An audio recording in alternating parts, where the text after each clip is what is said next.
1970 for you a bit. Well, Marty, of course, in 1970, they had the strike in Pittsburgh when the Reds and the Pirates were in the playoffs, and they brought in some minor league umpires that did an outstanding job. We go back and recall that particular time, and I'm sure the young men have been chosen to work tonight's game will do a fine job. All of them have had some professional experience, or at least three of them have. The man behind the plate, Les Kreidel, 28 years old. He's in his 10th year of umpiring, and that includes 5 years professionally. He umpired in the Appalachian League, the Midwest League, and the Western Carolina League, and the Carolina League. And he'll be behind the plate. At first base, it will be Mick Sharkey, and Mick's had some experience in the professional ranks, 3 years in the Midwest League and also in the Western Carolina League.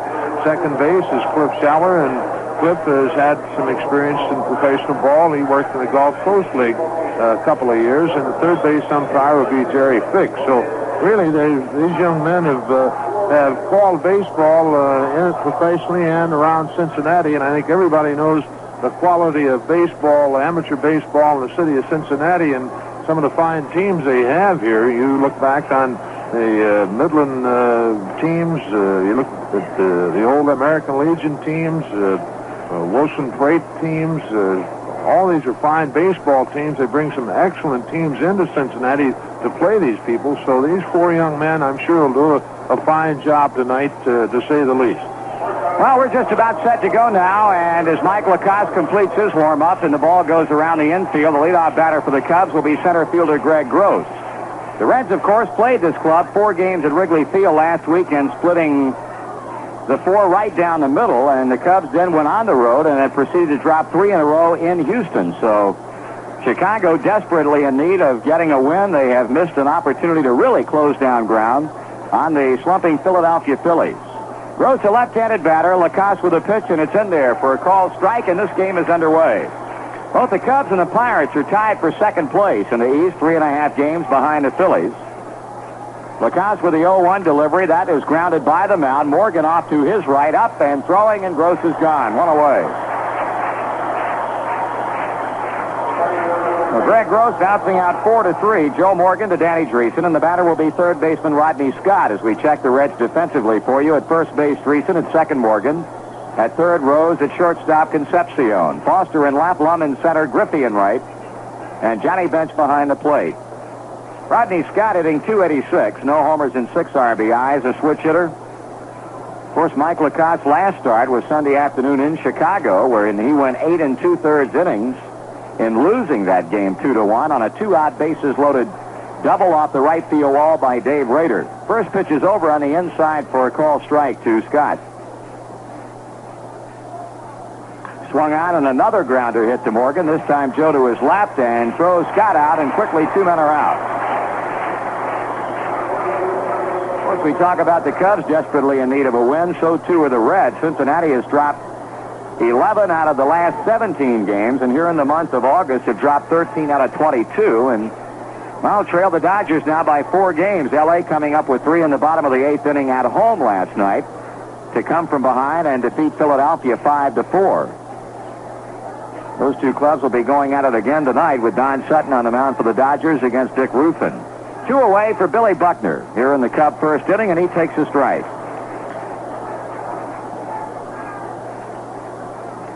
Outfield playing Buckner just a bit toward left field, and he's a left-handed batter. Hitting .303 on the year with 2 home runs and 50 RBIs. He takes a strike, and quickly Mike Lacoste jumps out ahead of Bill Buckner. No balls and 2 strikes.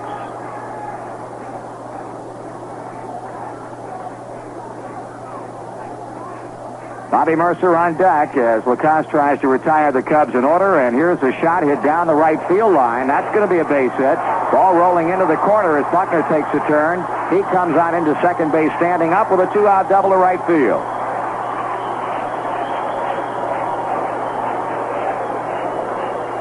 I'll tell you, I don't know if there's an honest way you can play Bill Buckner. You shade him to hit the other way, he'll pull the ball on you. This guy, one of the good hitters in the National League, and he's double here with 2 down in the inning to bring up Bobby Mercer. Mercer checking in at .273. He's hit 7 home runs, somewhat off his pace of recent years and has knocked in 48 runs. Again, the umpires tonight, Les Tritle behind the plate, Nick Sharkey at first base, Cliff Schaller at second, and Jerry Fick at third. As we mentioned at the top of the broadcast, a federal district judge out of Philadelphia, Judge McGinn, signed a restraining order late this afternoon in the presence of both sides, represented by counsel, prohibiting the umpires from striking. But, of course, it appears that they are striking all over the major leagues tonight. It all started this afternoon up in Toronto when they struck the Minnesota Blue Jays game. Strike one pitch, and the next one is a breaking ball off the outside corner to Mercer as the count evens at 1 ball and 1 strike. Bill Buckner at second, 2 away in the first inning.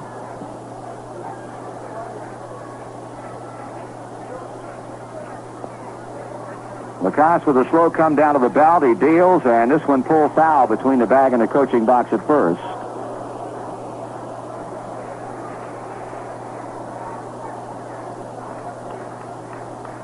Well, we had quite a pregame show, as is always the case when we celebrate Shrine Night here at Riverfront Stadium.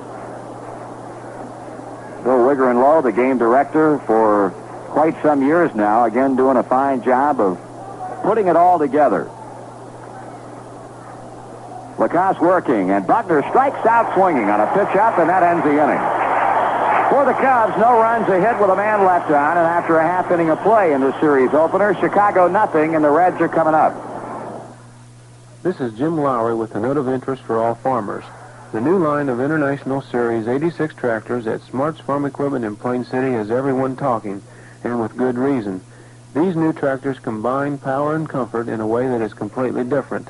The new mid-mount control center places you 1.5 feet ahead of the axle in the middle of the action for real comfort, better visibility, and easier handling.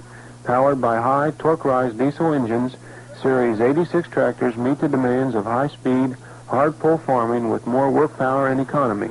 There are 6 Series 86 models, 85 to 161 engine horsepower, and you can see them all at Smart's Farm Equipment in Plain City, the International Harvester XL dealership that offers the best in service, parts inventory, and a wide selection of good used equipment. So give us a call at 224-5876 or stop in. That's Smart's Farm Equipment in Plain City, a dealership you can trust. Well, tonight's game opens up a big weekend series for the Reds and the Cubs as the current homestand continues here at Riverfront. Two clubs will be meeting tomorrow afternoon at 2:15. There will be a 2:15 game on Sunday also, but be sure to get here early for all the fun of the Reds' Wives home run hitting contest. Next week, the Pirates are here for 3 weeknight games, Monday, Tuesday, and Wednesday.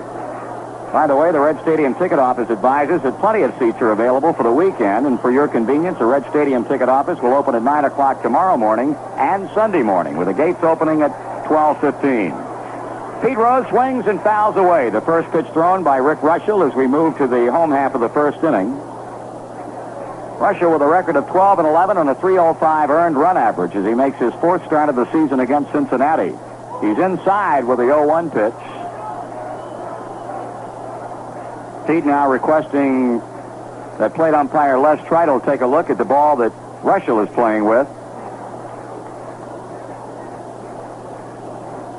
We might tell you last night there was a scoring change on the ball that Pete hit to left field in the 3rd inning. They had originally scored it a single and tacked on an error against Lou Brock. That has been changed to a clear-cut double for Pete as Rushell falls behind to him at 2 balls and 1 strike. So that would take away the only error charged in the ball game and give Rose a total of 43 doubles on the year. Pete swings and lines it foul off the third base side, well back of the Chicago dugout. Even count, 2 balls, 2 strikes. Joe Morgan on deck, Ken Griffey to follow.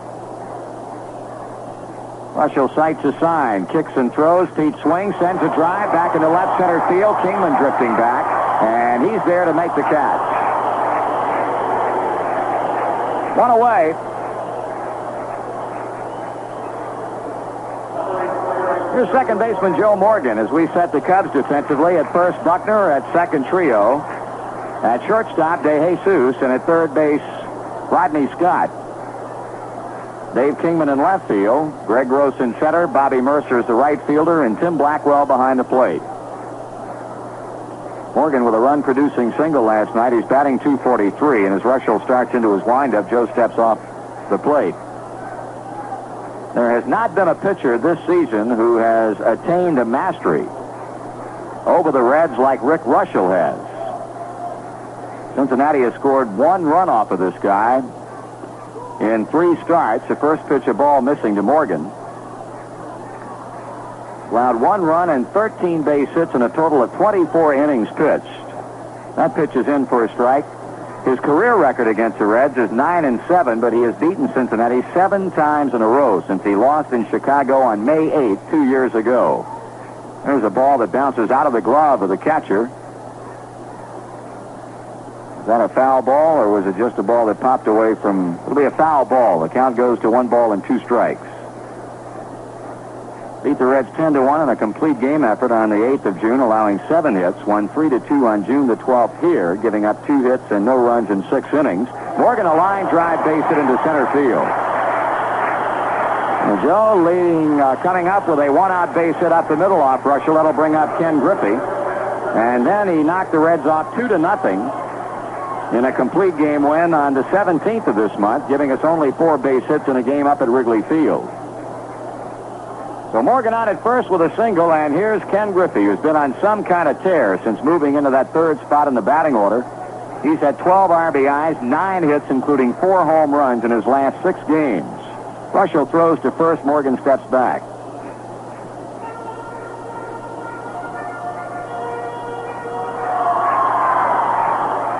Now another throw that way. Joe, of course, picking up a stolen base last night, his first since the 17th of June.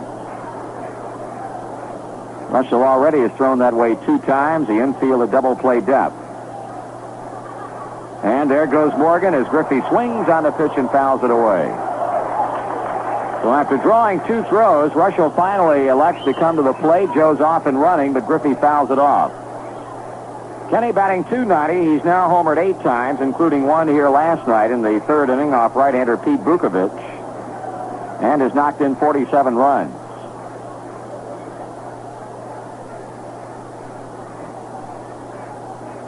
No score in the 1st inning from Riverfront Stadium. Griffey takes a strike, and he's behind at 0-2.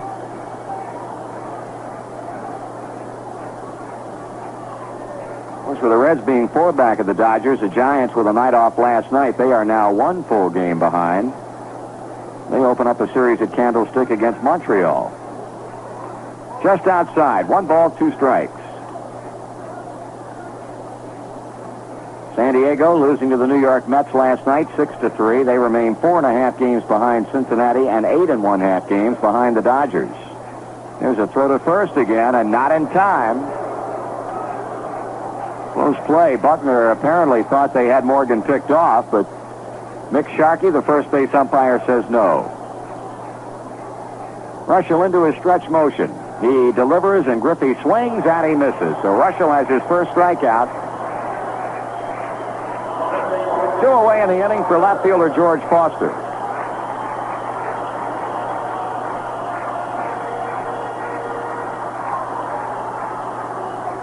Foster batting .287 with 29 home runs and 84 runs batted in.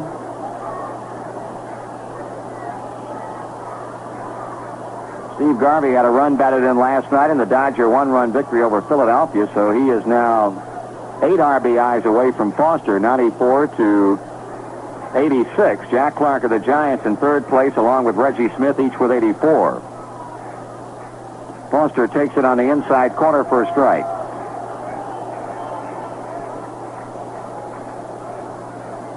Russia losing in an earlier start on this road trip Monday night in Houston. The Astros and J.R. Richard beat him by a score of 8-3. Swing and a miss. George tried to hold up on the swing, but could not. And they say Rick was up with most of his stuff on that particular night. But I'll tell you, Ken Griffey making a good point. You get this guy out of Wrigley Field and put him on artificial turf, and well, a little bit tougher for him because that high grass at Wrigley Field has a tendency to slow the balls up, give the infielders a chance to make a play on them, as opposed to AstroTurf, as he's pitching on here tonight. He throws again to Buckner, and quickly Morgan steps back into the bag. 2 strikes to count on Foster with 2 outs.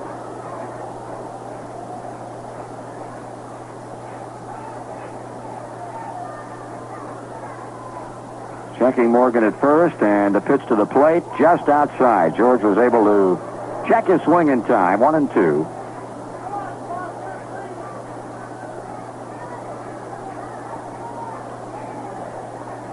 Foster taking his time, settling back in there as Russia waits.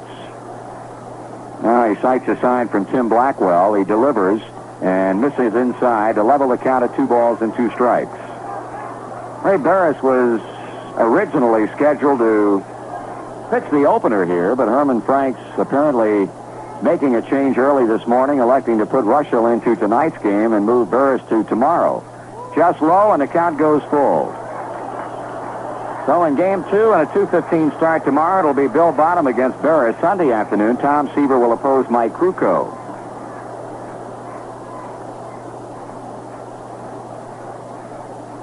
Morgan will be breaking. Here's a payoff pitch, and Foster jammed on it. Hits a bat-handle foul back behind the Cincinnati dugout.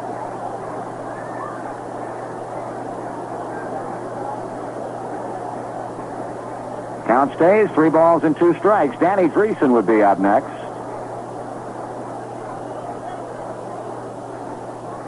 Morgan breaking, payoff swung on, and again fouled out of play. So Russell throwing strikes and Foster wasting them with foul balls.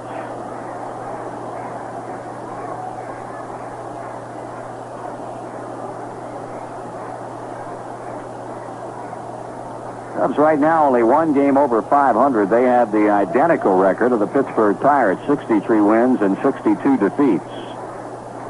Foster, a check swing, slow hopper up the middle, fielded by the second baseman, and he got him on an eyelash play at first base. Soft liner right up the middle.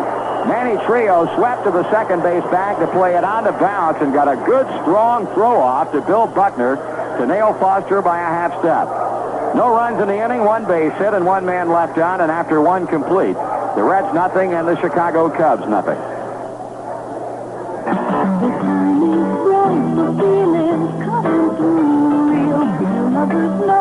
Only 1 beer will do. Stroh, for the real beer lover. Stroh, tastes like no other. Stroh, for the real beer lover. Everyone knows it's the beer lover's beer. Family food for over 200 years. Real beer lovers say they go out of their way for a Stroh. Stroh, for the real beer lover. Stroh, tastes like no other. Stroh, for the real beer lover. From one beer lover to another Stroh. The Stroh Brewery Company, Detroit, Michigan. Each club getting a runner on in their respective half of the first inning, but nothing across for either team. Dave Kingman will be in for openers here in the second against Mike Lacoste, followed by Manny Trio and Ivan De Jesus. Kingman batting .234 with 21 homers and 58 RBIs. Missed the game last Sunday against the Reds. He suffered a slight muscle pull in his rib cage, bringing his luggage in to the Cub clubhouse. He bluffs a bunt, takes a pitch low and away. Kingman has reached Reds pitching for 3 of his 21 home runs. 2 of them in Chicago. As a matter of fact, all 3 of them in Chicago. 1 in our first trip in off Bill Bottom, and then hit a couple in the 3 games in which he participated in last weekend. 1-0 pitch. He offers at that one in a bunt attempt and did not get it, so level the count at ball 1 and strike 1 to Dave Kingman.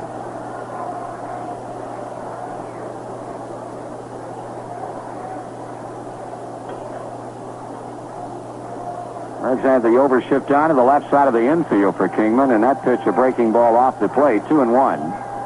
Morgan, Concepcion, and Rose. Danny Dreesen, the lone infielder on the right side, and Davey actually playing a shallow left field for Dave. Takes it high, 3 balls and 1 strike.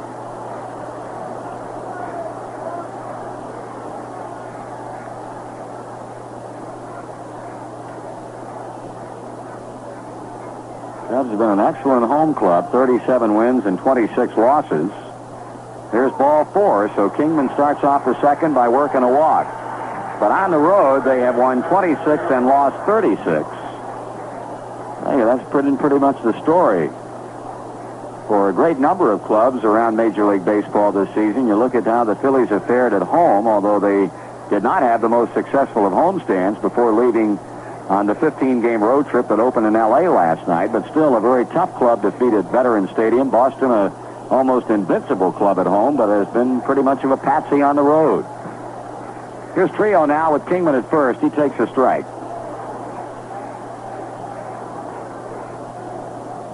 Reds have won 38 and lost 25 at Riverfront, but on the road they are 33 and 31. Rose even with a bag at third. Trio lines one into center field. That's a base hit. Kingman will just be able to go to second, and he'll stop there. As Trio hit a hard line drive single up the middle, so Chicago puts its first 2 men on base. And the batter will be shortstop Ivan DeJesus.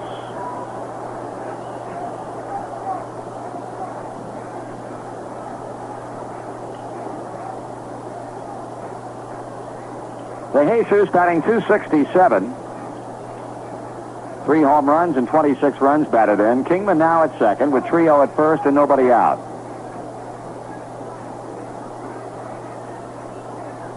Here's a pitch. Strike call.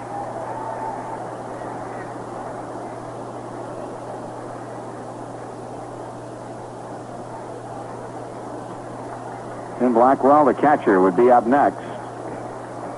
As Chicago poses a second inning threat. No score here in the ball game. Lacoste looking into Johnny Bench as DeJesus finally steps away from the plate. Joe Malpatano, the third base coach for Chicago, over at first. Cookie Rojas. Pitch. DeJesus squares to bunt, strike 2 call. Turns and takes a quick look at plate umpire Les Tritle. But the count goes to no balls and 2 strikes.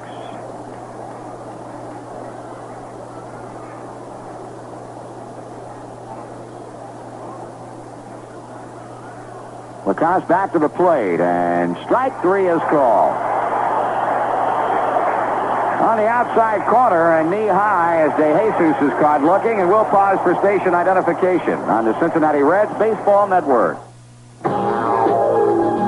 Follow the Reds all season long on Zebra 100 WRMZ, Columbus, Ohio, where you hear more of what you listen for.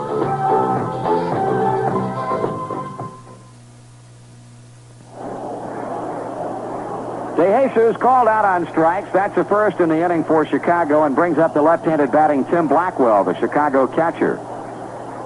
Hitting .220 with 3 RBIs on the year. The pitch is down and into him for a ball.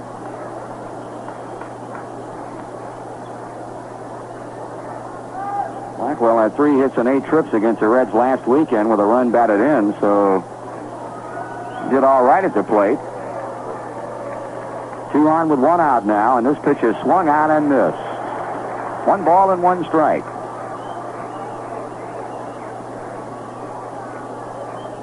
Well, Lacoste with 2 strikeouts already, and he is by no means a strikeout pitcher. Coming into this start, his 8th of the year, he had fanned only 11 batters in 51 1/3 innings.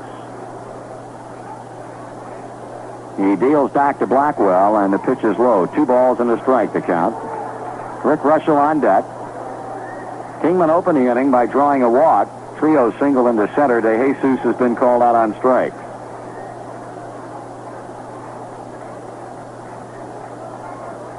Now the stretch, the check, and the pitch. That's strike 2 call on the outside. 2-2. 2 balls and 2 strikes on Tim Blackwell. To round out regular season play, this 3-game series between the 2 clubs.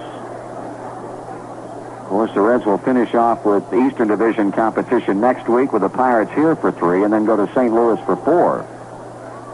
Here's a high chop off the plate. All Lacoste can do is wait for it to come down and does not have a play. Actually, I think he had a play at first base, but he looked to third and by that time had nowhere to go with the baseball. So Mike really looking the wrong way because he had a play on Blackwell at first base and instead looked to third.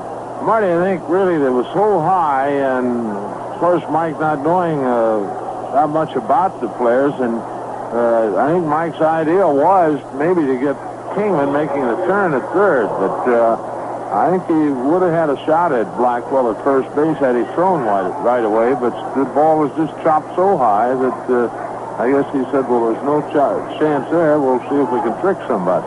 Didn't work. No, it didn't, and that goes as an infield base hit for Tim Blackwell, and with the bases loaded, here's Rick Rushell.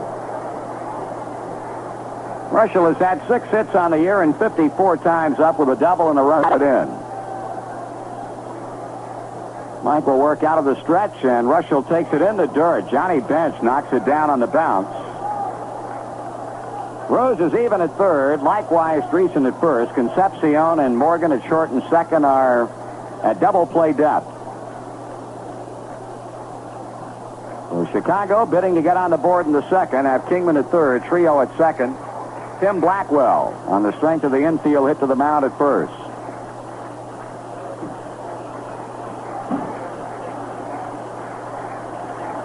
Right now, Larry Shepard, the Reds pitching coach, is running out of the dugout and making his way toward the mound to talk with Lacoste. Johnny Bench slowly going out also. This afternoon in the American League, Toronto beat Minnesota 7-3. Don Kirkwood got the win. Gary Sarum took the loss. At the end of 2 at Baltimore, Seattle and the Orioles 0-0. Mitchell against Martinez. Boston scored in the bottom of the first inning. And after 1.5 at Fenway, they lead California 1-0. Ossie against Eckersley. Other games will have Oakland at New York, Milwaukee at Detroit, Cleveland at Chicago, and Kansas City at Texas.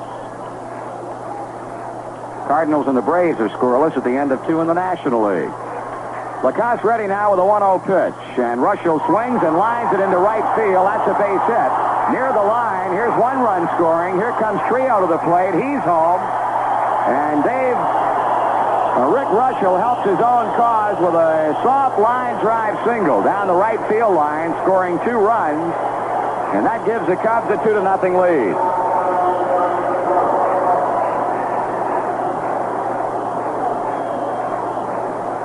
So Rick Rushell makes his 7th hit of the season, a big one, as it scores Dave Kingman and Manny Trio, with Blackwell moving to third.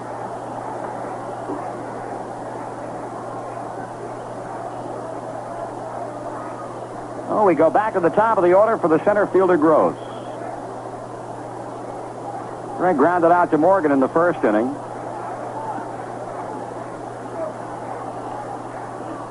He takes a strike, a fastball.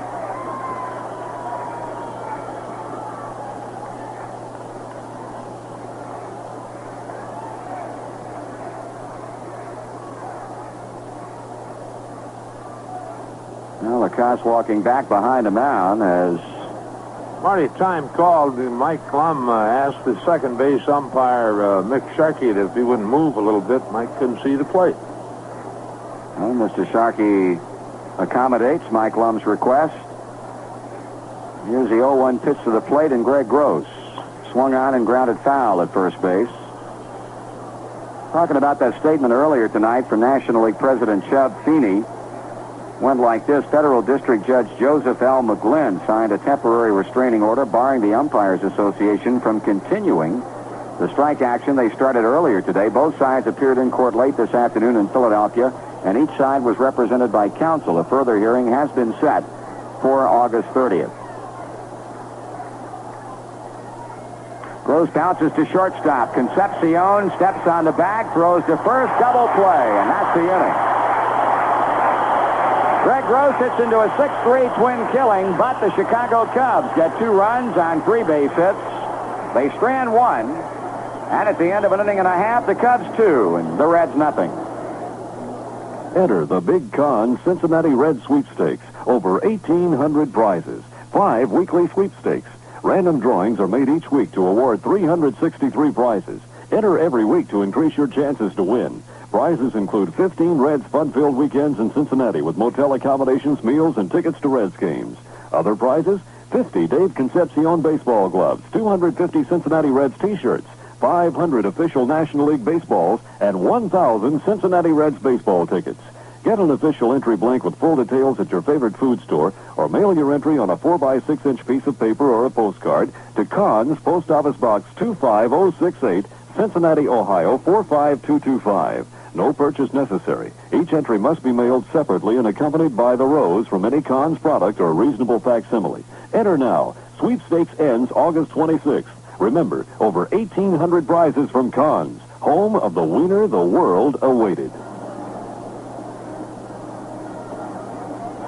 Well, if you're coming to the ball game this weekend, the Reds official 580 gift shop invites you to stop by before or after the game tomorrow or Sunday. If you've never been to 580, take a few extra minutes to visit and see this unique little gift shop. You'll find everything from pennants and T-shirts to one of the 6-foot-long pennants, which is actually flown above Riverfront Stadium. The Reds 580 gift shop is located in the 580 building at the corner of 6th and Walnut in downtown Cincinnati. It's open tomorrow from 7:30 until 6 o'clock and Sunday from 9 until 6. Stop by. Rick Russell takes a 2-0 lead to the mound as Danny Dreesen leads it off. Reds getting a 1-out hit in the first inning by Joe Morgan, but Griffey struck out. Foster bounced out trio to Bill Buckner. Danny Dreesen hitting .272. He's hit 16 home runs, none against the Cubs, and has driven in 65 runs.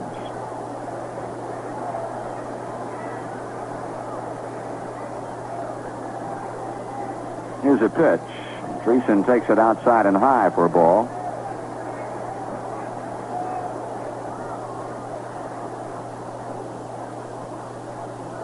That's in there for a called strike. Johnny Bench on deck to be followed by Dave Concepcion.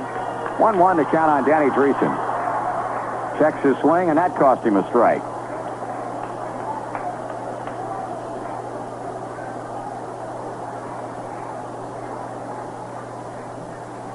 Fastball is low, 2-2.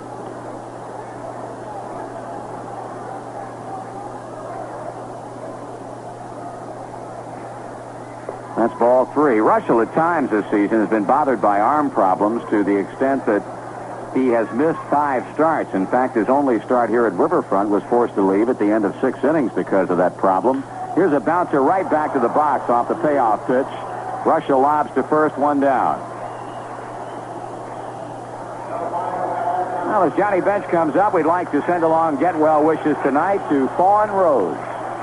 Pete's daughter had her tonsils removed today at St. Francis Hospital, and want to wish Fawn all the best and get over what I'm sure right now is a severe sore throat. Oh, I bet that ice cream tastes good. Yeah, that's the best remedy in the world. Pitch misses outside to Johnny Bench for a ball.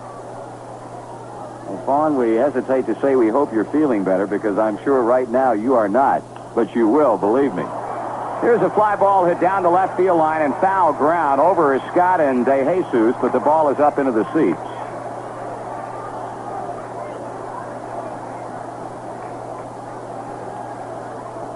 Johnny Bench, a .254 batter.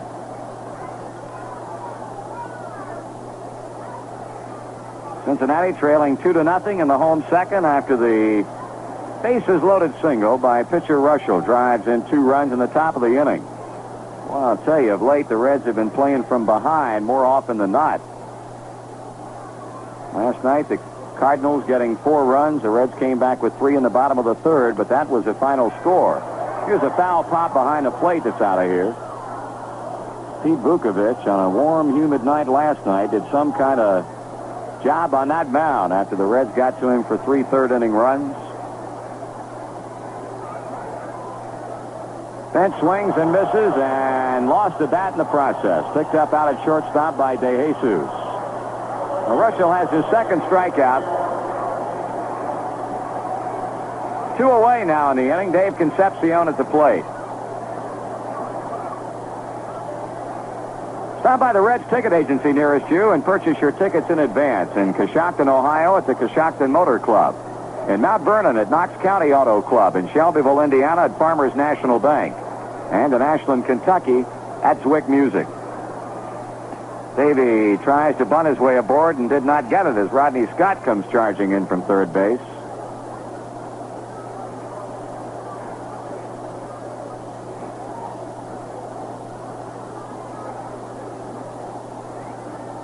Bouncer over the mound and back of second, fielded by Trio. The throw in plenty of time.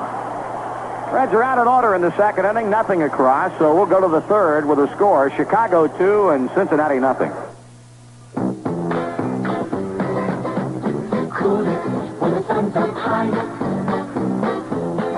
Cool it when the sun's down low. When it's too dark hot and you're cooking when you're not. Cool it the Crawford Nichols way. Yes, everyone's doing it. Cooling it, that is, with Crawford Nichols Heating and Cooling and Lennox Air Conditioning. No need to be hot and bothered over summer's heat and humidity. Lennox Air Conditioning lets the whole clan be relaxed and happy at home.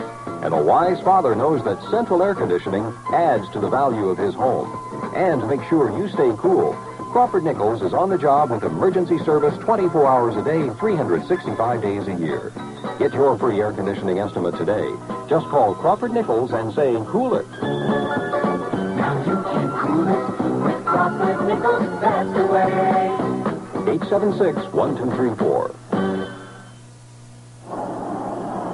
Third inning about to unfold at Riverfront Stadium, and for Mike Lacoste, he'll be facing first up third baseman Rodney Scott. And here to call the play-by-play for you, Joe Nuxall. Thank you, Marty. Scott in the first inning grounded to Joe Morgan.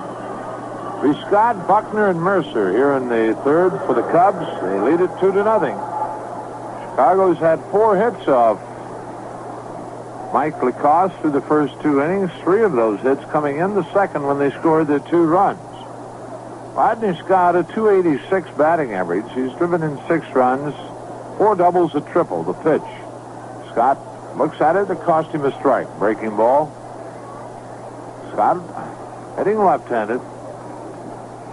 Lacoste back to the plate, and a breaking pitch is in for called strike 2. Quickly, Mike in front 0-2 to Scott. Scott, a switch hitter. Left-handed, he has a .287 batting average. Right-handed, .278.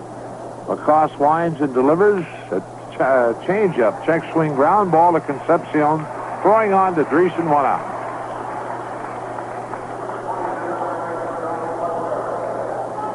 On the way, and Bill Buckner, the batter. Bill doubled along the right field line in the first inning. Buckner hitting .303 with 2 home runs, 50 RBIs. Buckner has been to the plate 317 times this year. He's played in 85 games. This is 86. Lacoste delivers a fastball for a called strike. Cubs leading at 2-0. Mike Lacoste hoping for his 4th Major League victory. Buckner away from the plate. Now Bill backs out of the batter's box and now steps back in.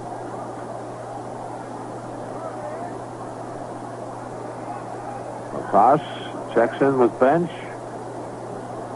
Winds and delivers. Buckner swings on a curveball and hits it into right field. Griffey going back, reaches up and makes the play. Kenny misjudged that one just a bit, but was able to catch up with it and almost didn't get back there in time. Buckner hit the ball, I think, a little better than Griff thought. But 2 away, and Bobby Mercer, the batter. Mercer struck out to end the first inning. Lacoste into the wind and the pitch. Mercer takes a breaking pitch low and inside. Lacoste has struck out 2. He got Mercer in the first and DeJesus in the second. The 1-0 pitch low and inside. 2 balls, no strike.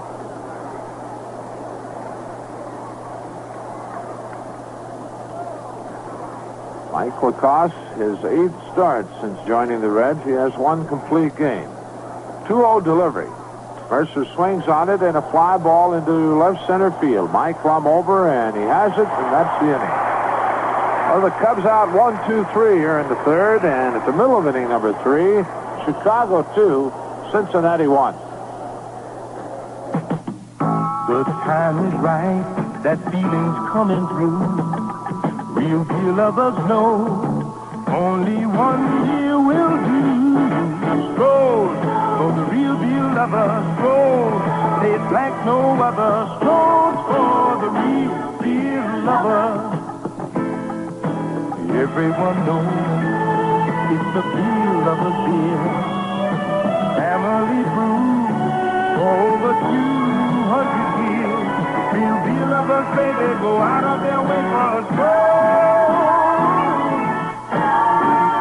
Hey, stroll for the real lover. Stroll tastes like no other.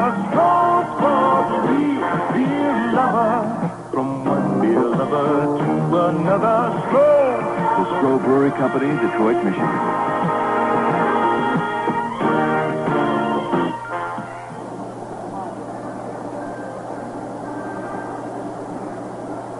Well, the Reds need a couple to get even. It'll be Mike Lum, Mike Lacoste, and Pete Rose as Cincinnati bats in the third inning. Lum hitting .282, 5 home runs, 20 RBIs, and 6 doubles. The Reds with one hit off.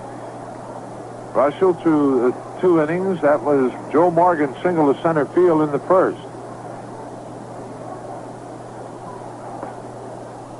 Russell waiting on Lum. Mike's in, and Rick winds and delivers. Lum takes a breaking ball at the knees. A called strike.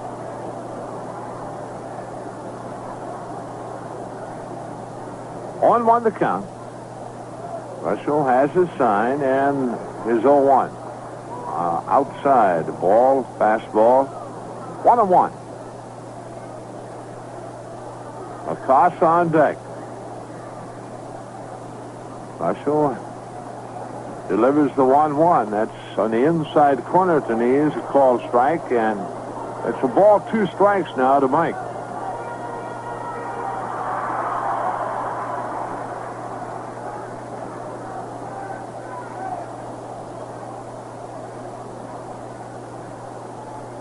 Waiting on Lum to step back in. He's there, and Russell delivers the 1-2. Curveball is swung on and chopped foul off the first base line. Bill Buckner full of pep tonight.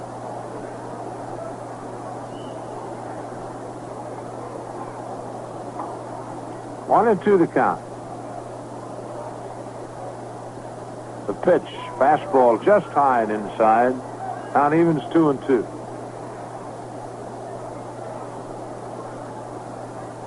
Here's the 2-2. Lum swings, drops it down the left field line, and that one is going to be a foul ball.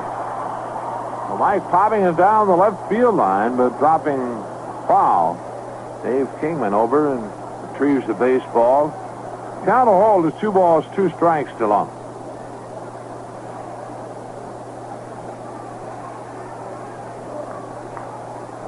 The 10th game of the year between Chicago and Cincinnati. The Reds have won 5, and the Cubs 4. These seasons play with Chicago Sunday afternoon.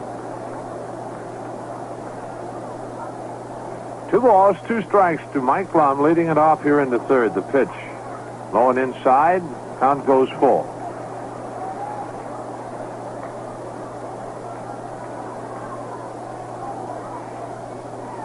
Russell the payoff. Lum swings and fouls it off to the left side. That'll settle back into the seats.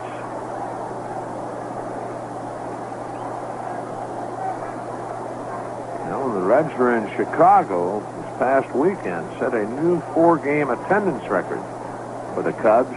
Again, the 3-2. Lum again fouls out of play. Like Mike might have been looking for something there. That was a fastball, and Mike was just chopping at it to protect himself. 3 balls, 2 strikes to count. Russell winds and delivers. That swung on a ground ball. Trio has it at second. On to Buckner, 1 away. 1 out, and pitcher Mike Lacoste steps in.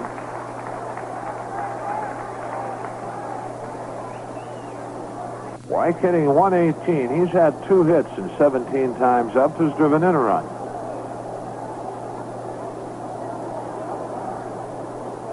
Russell to the plate. Lacoste swings, chops it foul off to the left.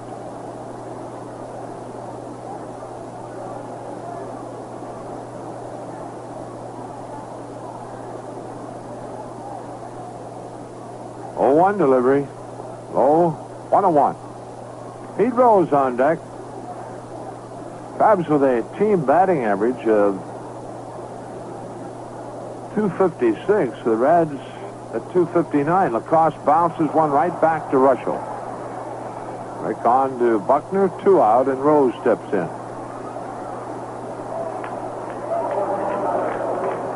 Meade in the first inning, leading off the game for the Reds, hit one to Kingman in deep left center field.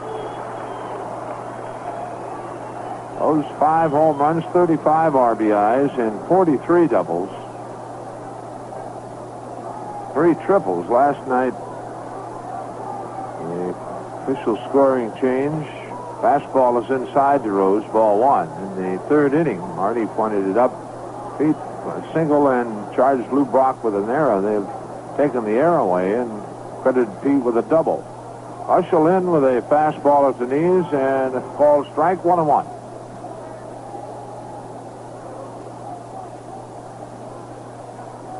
Russell back and a curve drops on the outside corner, and Pete not happy with that call by plate umpire Les Treidel.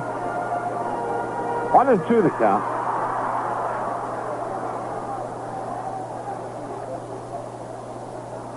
A 1-2. Rose swings on it, a fastball up and in, and that's the 3rd strikeout for Rick Russell. The Reds out in order. Russell has now retired 8 straight batters. So for the Reds, nothing across, and after 3, Chicago 2, Cincinnati nothing.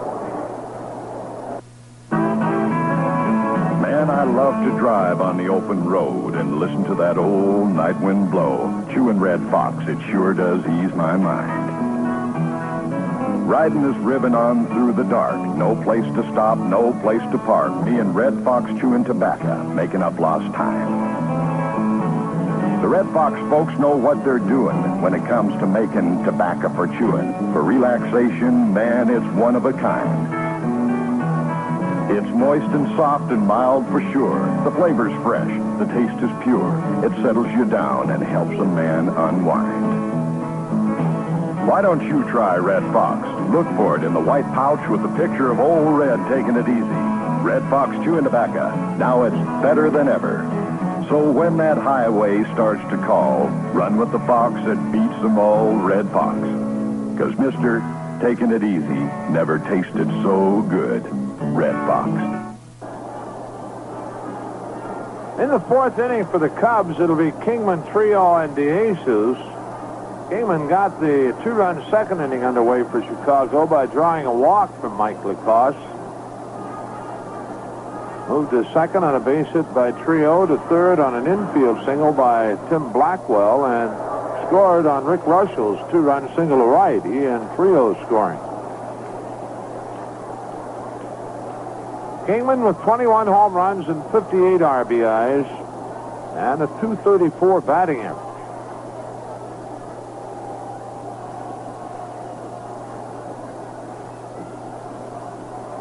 Kingman steps in, Lacoste winds and delivers, and Kingman takes a fastball inside.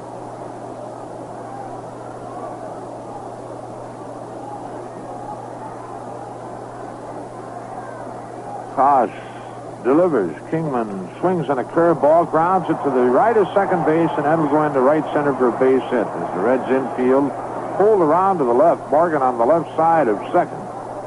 Hit number 5 for Chicago.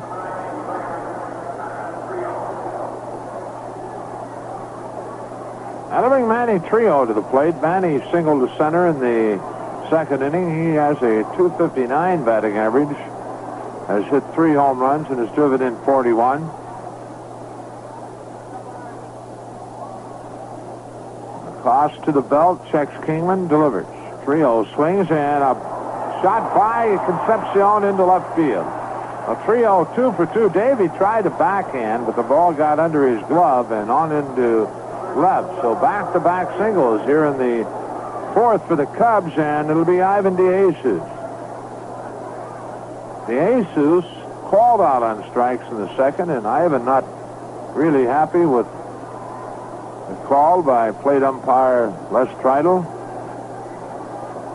And the same situation for Ivan. He was up to bunt in the second inning. See what Herman has him doing here. Herman Franks, the Cubs manager. Blackwell on deck. Cubs with 6 hits in the game. 5 singles, 1 double. Buckner with the double. Across stretch and the pitch. Jesus squares the bunt and butts in a foul off the first baseline.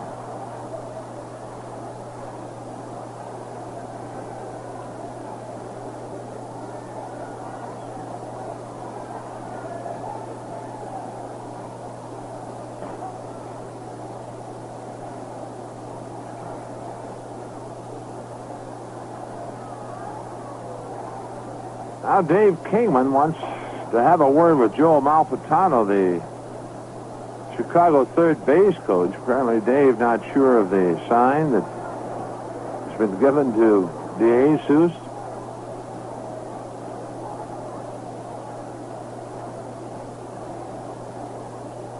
Foss looking to bench, has his sign. And the pitch. DeJesus squares the bunt, does first base side. Dreesen up with it. He'll throw back to Morgan, and the sacrifice works as Kingman moves on to third. 3-0 to second. The play going 3-4 on the put out of DeJesus. 1 away, and Blackwell steps in. Blackwell, an infield single in the second inning. A high chopper off the plate. Mike Lacoste fielding the ball, but did not make a play at any of the bases. They're going to intentionally pass Blackwell to get to Rick Russell. Well, this will load him up again for Russell. Rick came up with the bases loaded in the second inning with 1 out and singled to right field to drive in the 2 Chicago runs.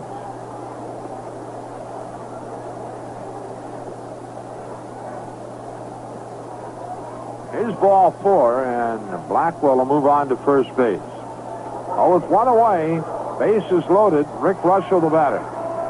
Blackwell first base, 3-0 at second, and Kingman at third, and 1 out. Cubs leading 2-0.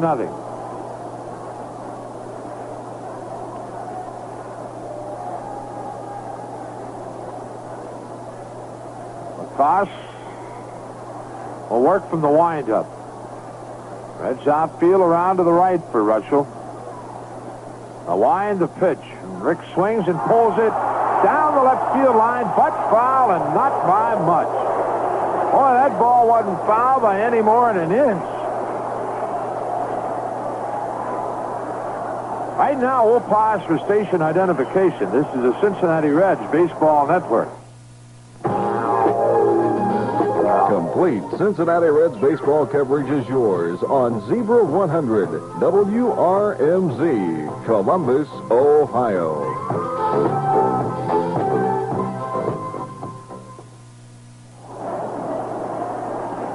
0-1 the count to Russell. The bases loaded.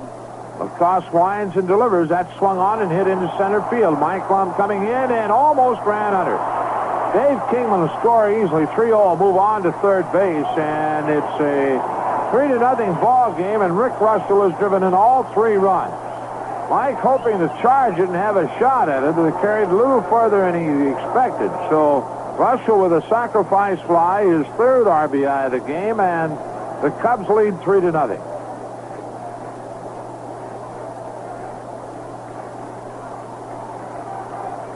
Two away, and Greg Gross, the batter. Gross 0 for 2. He grounded to second in the first and bounced into an inning-ending double play in the second. Pedro Bourbon throwing in the Cincinnati bullpen. Cubs leading at 3-0. You got 3-0 at third and Blackwell at first. A stretch in the pitch. Inside the ball. Gross hitting .261. He's had a home run and 33 RBIs. Greg, a former Houston Astro.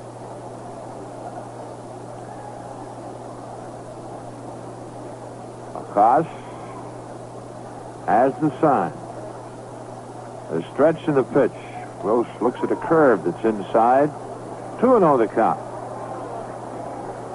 Bourbon throwing in the Cincinnati bullpen.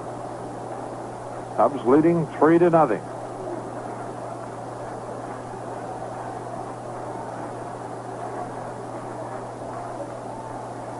Two-0 to Gross. Greg takes it on the outside corner, called strike. 2-1.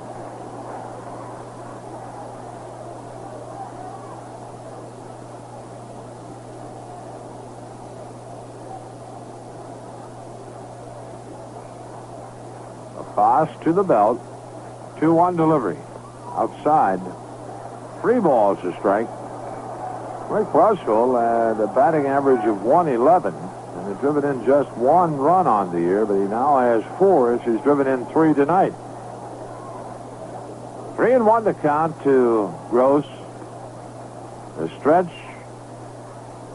and the pitch. Gross swings, ground ball in the hole into right field. That'll score 1 more run, and the Cubs lead it by a 4-0 score. So Greg Gross gets his 34th RBI of the year, and Manny Trio scores from third base. The batter will be Rodney Scott. Blackwell moves to second. Gross now at first. 7 hits for Chicago. And Scott steps in. The stretch and the pitch. That's taken high and outside the ball.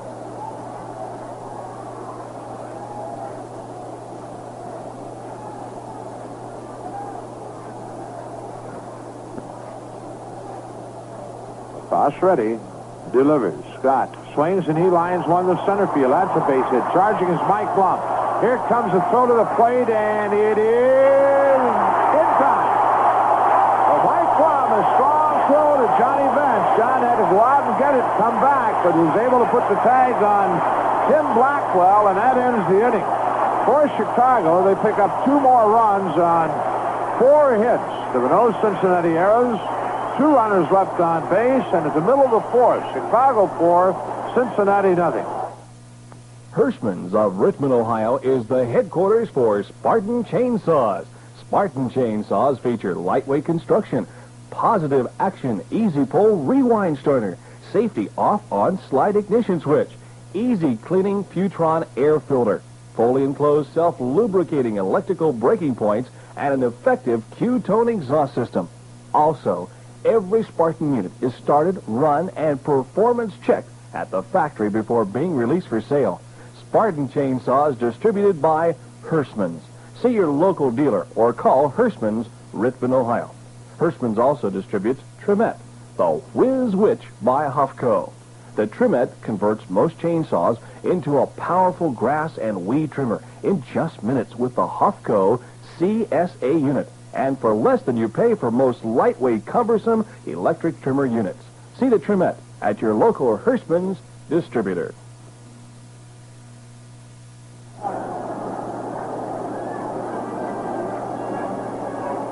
Well, the Reds trail the Cubs 4-0 as they bat in the bottom half of the 4th inning. It'll be Morgan, Griffey, and Foster to start things off. Joe owns the 1 base hits the Reds have had off Rick Russell, and had a single to center in the 1st inning. Joe hitting .243 with 8 home runs, 65 RBIs, and Morgan has had 25 doubles.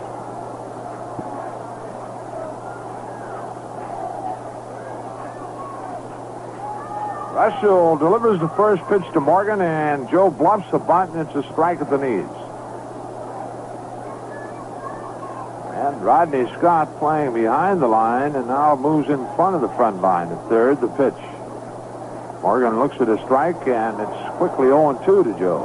Russell getting the inside corner with a fastball. Russell winds and delivers. Morgan checks on a breaking pitch, and they check with third base umpire, and he says nothing going on. A 1-2 the count to Morgan.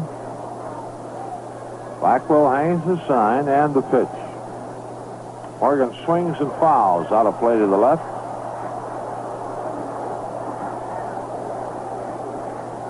Reds and the Cubs tomorrow afternoon, 2:15 game time.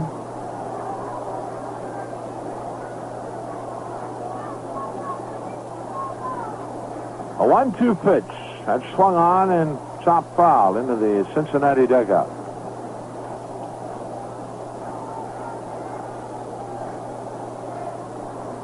Cub outfield, around to the right for Morgan. 1-2 the count. Russell delivers. Morgan takes it low, and the count evens 2-2.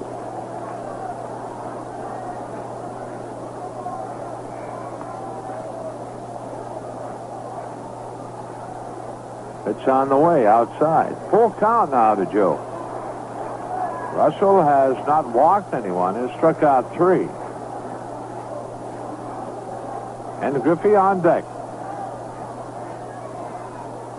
Russell the payoff. Morgan swings, ground ball. Buckner at first has it. He waves Russell away, and one away, and Griffey steps in. Penny struck out in the first inning. Griff hitting .290 with 8 home runs and 47 RBIs. 8 home runs, the second highest in Ken's major league career. He hit 12 last year.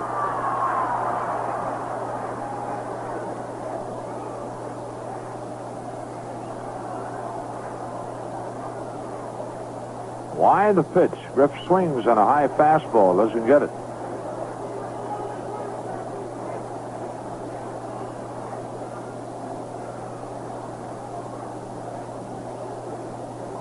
Away from the plate, now back in.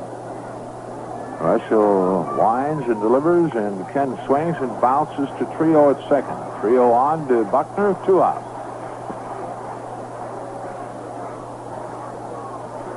Right now, Rick Russell making things look quite easy.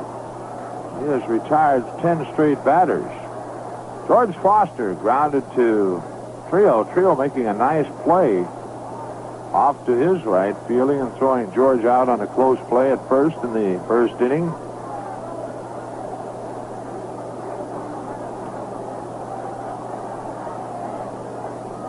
Chicago outfield. Those pulled way around in center to left, but they give George quite a bit of room in right center field. Although Mercer is well off the line in right. The pitch up high, ball. Russell 12-11 on the year. This is 27th start. He's 4th against the Reds. Beaten the Reds 3 straight times this year. The pitch, that's on the outside edge. A called strike. 1-1.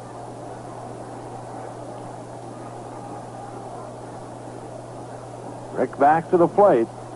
Foster takes inside. 2 balls to strike.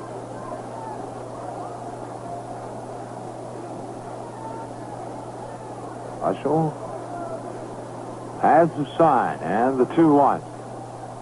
Going outside. 3 balls to strike.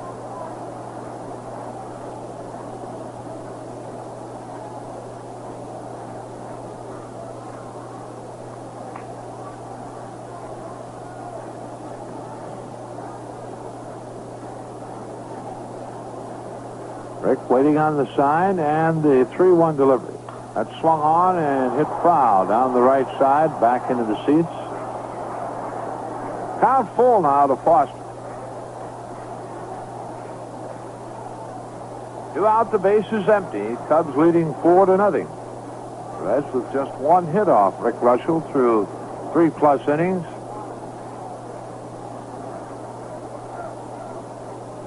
Russell has his sign and the payoff. High and inside. He tried to change up and didn't get it over, so that's the first walk issued by Russell, and Danny Dreesen will be the batter. Danny bounced back to the mound in the second inning. Dreesen hitting .272, 16 home runs, 65 RBI.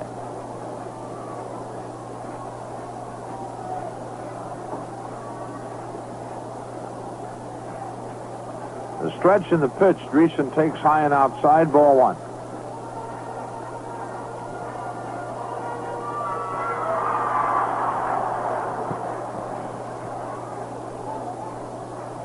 The 1-0. Dreesen again takes high and outside, and the count goes 2 balls, no strikes, and now Tim Blackwell will go to the mound to have a word with Rick Russell.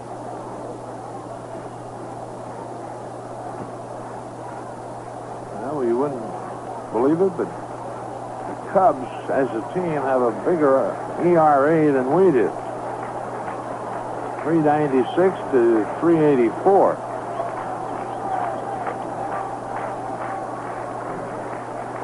Two 2-0 the count to Dreesen. Blackwell back behind the plate.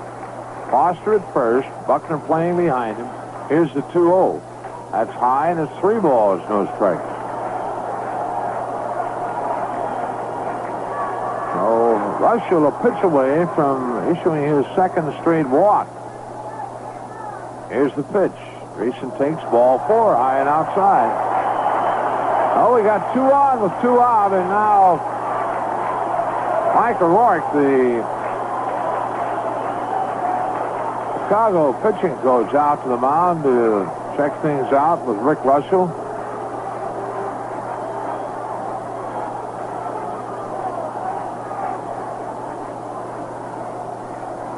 He heads back to the Chicago dugout now. Oh, with 2 away, 2 on, Johnny Bench the batter. John struck out in the second inning. John with 18 home runs and 48 RBI.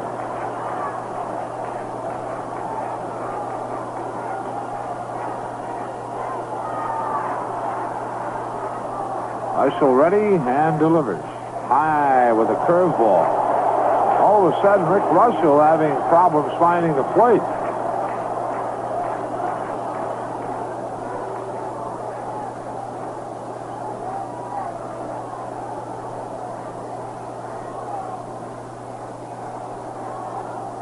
Now they check the baseball out, and Tim Blackwell tells Les Tridle he wants another.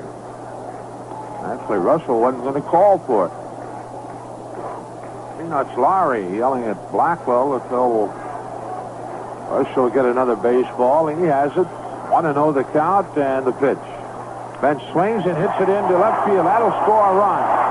Greg Gross plays it on the bounce in left center, and George Foster scores. It's a 4-1 ball game.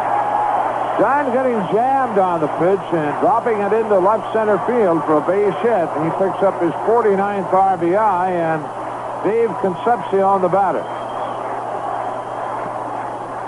Foster scoring from second. Dreesen moves to second. 4-1 game, and just like that, we got the tying run at the plate.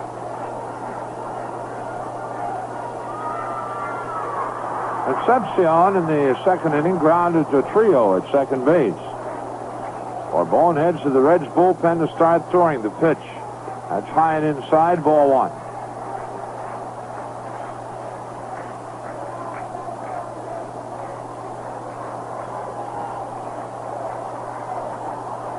Russell has his sign. Delivers. Concepcion slings and pops it foul.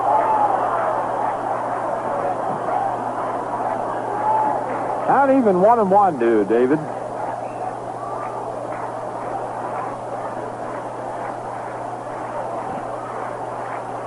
How about field shading Concepcion around to the right? Here's the 1-1.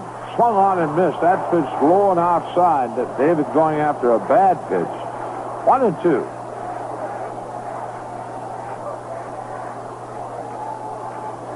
Dreesen at second, Bench at first. 2 outs and a run in. Russell sets and delivers. That's swung on and chopped to Buckner wide of first. He'll go to second to DeJesus. They force Bench, and that's the inning.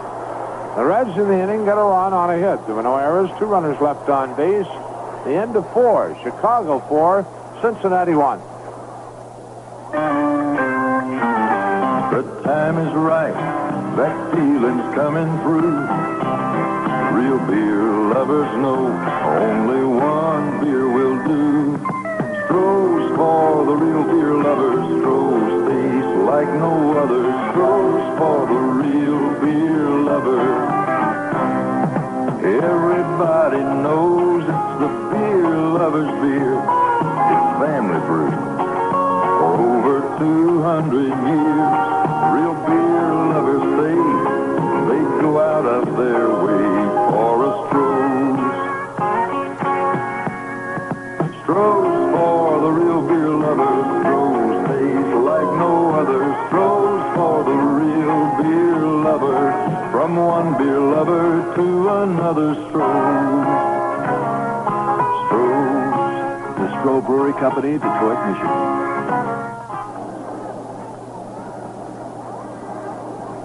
Cubs leading the Reds 4-1 after 4 innings of play here at Riverfront. Chicago has had 8 hits in the game, the Reds 2. For the Cubs, it'll be Bill Buckner leading it off in the 5th, and back bringing the action, Marty Brenneman. Thank you, Joe. Buckner 1 for 2. He doubled in the first inning and then flied out in the third. Griffey going back and making a nice running catch in the alley in right center field. Well, Mike Lacoste not having a good outing tonight. As Joe mentioned, the Cubs have gotten to him for 4 runs, 2 in the second and 2 in the fourth on a total of 8 base hits. Hoping to change things around here in the 5th inning as he faces Buckner, Mercer, and Kingman. They've got an interesting game going in Atlanta tonight. Cardinals scored 5 times in the third inning, 4 of them on a grand slam by George Hendrick, and then the other on a home run by Kenny Reitz. But Atlanta came right back to get 4 runs in the bottom of the third, 3 of them on Bob Horner's 16th home run of the season. And you want to talk about your candidates for Rookie of the Year? Here's a young man who has done it beginning on the 14th of June. What a year he has had as a rookie third baseman for the Braves. Okay, Buckner climbs in. Rose will play him a bit shallow at third base. Here's a pitch to the plate, and Billy looks at the first one low, ball 1.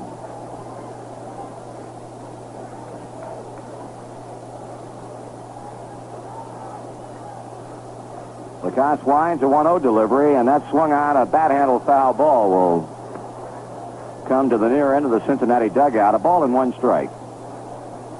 Cubs win this game tonight. They will have won half of the 10 games played between the two teams, with, of course, 2 games remaining in this series. 1 ball, 1 strike. Buckner grounds it up the middle and into center field. Base hit number 9 for the Cubs. Looks like Lacoste had ideas of trying to play that one with his bare right hand. And as the ball goes up the middle, Pedro Borbon goes to the Reds bullpen to begin throwing again. Bobby Mercer 0 for 2. He has struck out and flied to center.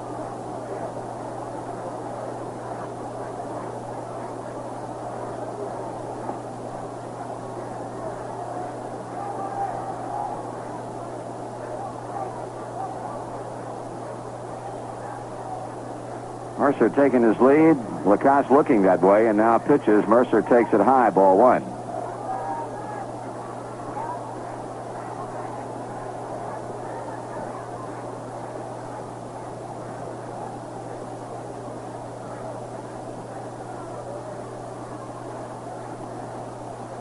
Pitch. That's again upstairs. 2 balls and no strikes. Well, Mike Lacoste giving up a leadoff base hit to Bill Buckner and has fallen behind 2-0 on Bobby Mercer.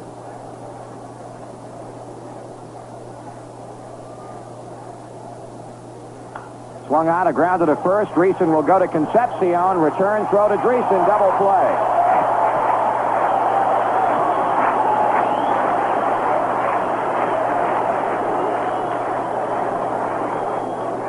So just like that, a 3-6-3 double play wipes the bases clean. That brings to the plate the left fielder, Dave Kingman.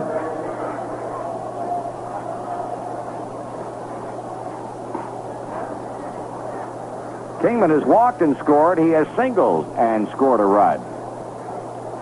They beat the shift on him in the 4th inning, leading off by grounding one into center field. And the Reds again put the shift on him. Let's see what he'll do this time. As we pointed out in Chicago last week early in the season, he was content to go to right. This time he grounds to Concepcion. Davey up, and the throw to first ends the Chicago 5th inning. No runs, 1 hit, no errors, and nobody left on. We're halfway through the Friday night series opener in Cincinnati with a score. Cubs 4, Reds 1. When it's time for a change, what you'd probably like to have is a change for the better. That's why Marathon came up with new Ultra D motor oil. It is definitely a change for the better. Marathon's new Ultra D motor oil is a change for better gas mileage. A change for the better. New Ultra D is a change for improved engine protection. A change for the better. New Ultra D is a change that means faster starts no matter what the temperature.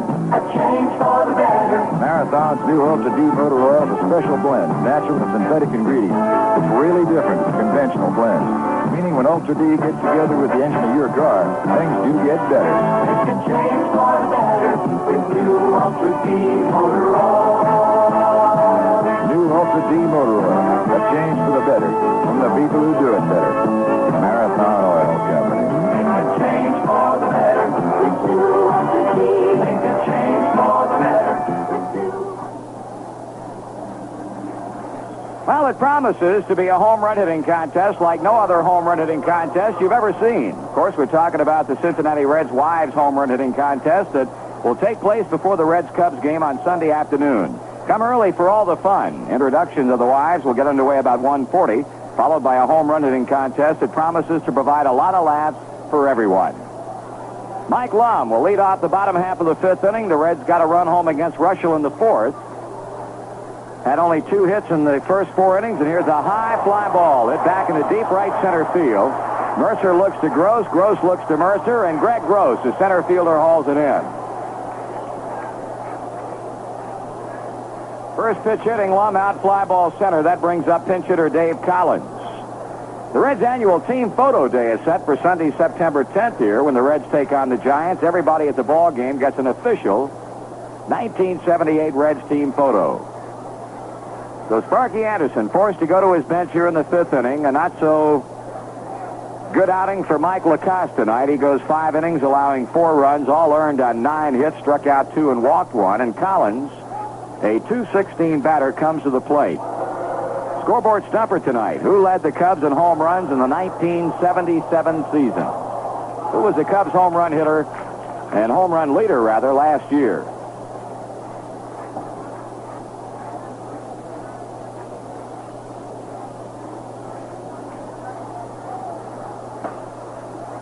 Russell to Collins.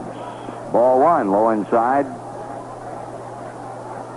Rick leading by 3 runs as he tries to win his 4th game without defeat this season at the expense of the Reds.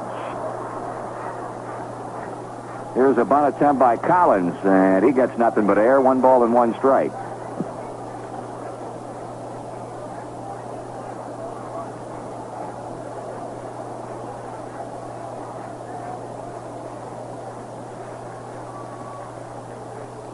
Check swing. The pitch is low for a ball. 2-1. Boy, you look at this Montreal ball club that they put on the field tonight, and you certainly cannot call it homegrown by any stretch of the imagination. In fact, of the 9 players on the field, only 1 came up through the system. That's the pitcher, Russell. High chop. Collins out at first base on a throw from the pitcher, Russell. That ball bounced off the plate very high in the air, and despite Dave's good speed, not able to beat it out as Russell fired quickly on to Bill Buckner. Buckner coming in a trade with the Dodgers. Manny Trio they picked up from the Oakland A's. Ivan De Jesus coming from Los Angeles. Rodney Scott they got in a trade from the Oakland A's. Dave Kingman, of course, was a free agent. Greg Gross they acquired in a trade with Houston. Bobby Mercer from the San Francisco Giants. Here's Rose bouncing to shortstop. There's a throw to first, and the Reds are quickly out in the 5th inning. 3 up and 3 down, and after 5 full, the Cubs over the Reds 4-1. Some people wonder why spend money on replacement windows when they already have good windows in their home. Well, maybe some of these New Sash customer letters will help you understand why. Dear Mr. Johnson, I wondered about spending money on New Sash windows, but my reservations are now gone.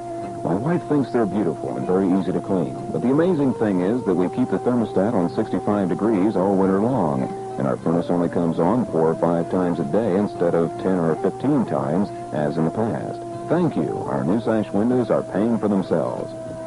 If fuel savings are important to you this winter, give Bill Johnson a call at 267-8396. New Sash is the only window with the Good Housekeeping seal of approval.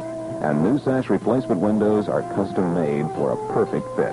Call Bill Johnson at 267-8396 and let him show you how to save up to 30% or more in heating costs. That 24-hour number again, 267-8396. Always ask for the original New Sash.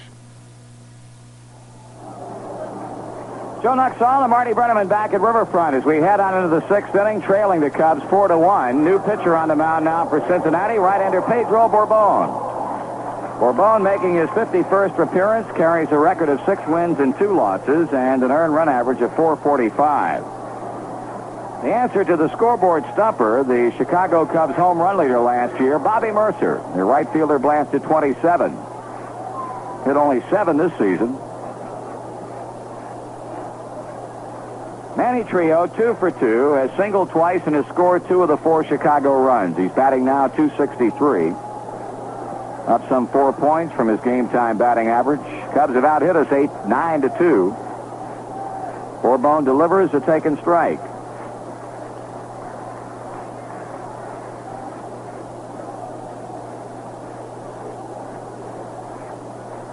Trio, strike 2 call. Well, they got that showdown at Indianapolis tonight. AAA Farm Club, currently in first place in the East by a half game, takes on second place Evansville. 1 ball and 2 strikes. That's a 3-game weekend series in Indianapolis starting tonight. The thing should be extremely interesting at Busch Stadium. 1-2 pitch. Swing and a miss. He struck him out with a fastball away. The weekly television highlight show This Week in Baseball will air in most cities tomorrow or Sunday. Check your local listing for time and channel. Talking about that Indianapolis club in the new issue of the Sporting News. It'll be hitting the newsstands next week in the section covering the American Association. The feature article is on Champ Summers and Arturo De Freitas. Here's a liner down the right field line. That'll fall for a base hit. De Jesus takes a turn. He comes to second, and he'll be in standing with a 1-out double.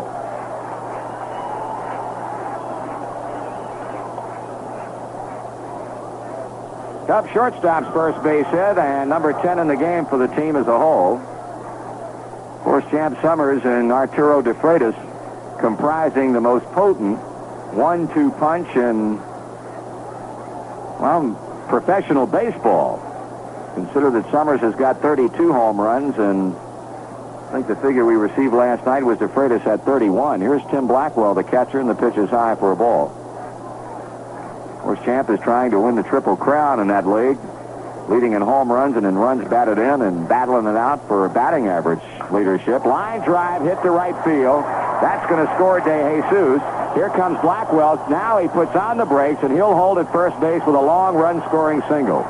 5-1 Chicago. We'll pause for station identification on the Cincinnati Reds Baseball Network. Follow the exciting Cincinnati Reds action in 1978 on FM 100 WRMZ, Columbus, Ohio.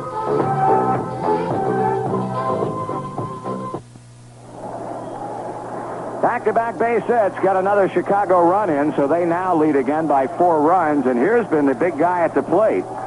In addition to the job he's turned in on the mound, Rick Russell. He's knocked in 3 runs with a 2-run single and a sacrifice fly. He swings and misses.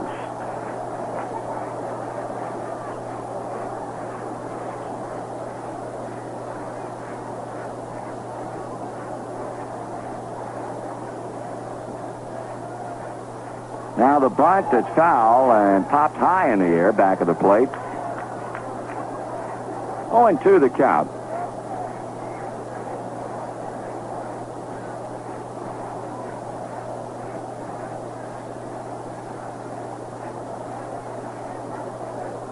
Now Russell trying to bunt Blackwell over. Now he'll swing away, but holds up on that swing as the pitch misses way outside.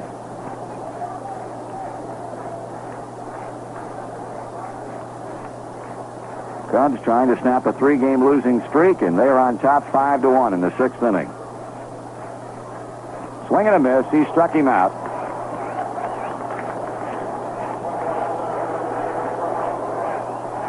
Here's the leadoff batter, Greg Gross, who's been up 3 times, has singled once, and has driven in a run.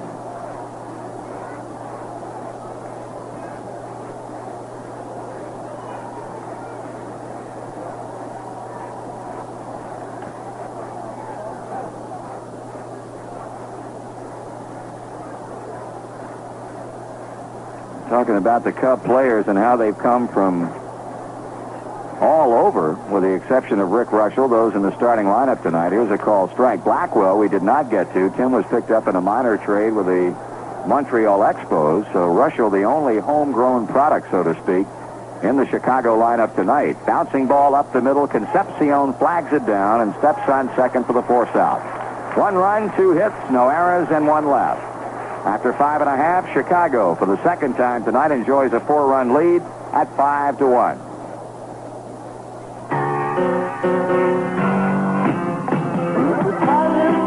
That feeling coming through, real love so only one bill will do. So, for the real deal lovers, so take back no other soul. For the real deal lovers, everyone knows it's the real lovers beer. Family fruit for over 200 years. Real deal lovers say they go out of their way for a stroll. Oh, yeah, stroll. For the real deal lovers stroll. Take back no other stroll. For the real deal lovers, from one deal lover to another stroll. The Stroh Brewery Company, Detroit, Michigan. After tonight's game, only 17 more home dates remain for the Reds here at Riverfront. Looking ahead to next month, all 5 rivals in the National League West will be in, including the Giants on Saturday, September 9th and Sunday, September 10th. And the Dodgers for 3 games, September 26th, 27th, and 28th. Check your Red schedule and order your tickets in advance by mail. Box seats are $5, reserve seats $4. Make your check or money order payable to Cincinnati Reds, Box 1970, Cincinnati. Please include 50 cents for postage and handling. Joe Morgan is in to start off the bottom of the 6th inning, and boy, I'll tell you, it's been another case tonight against this particular man, Rick Russell, of nothing going on as far as the Reds offense. Morgan has had 1 of the 2 hits, a solid single to center in the 1st inning. He takes it low and inside. Now, you look at Rick's record with 11 losses, and obviously somebody has beaten on him this season, but the Reds have been rendered helpless by this guy. 2 balls and no strikes.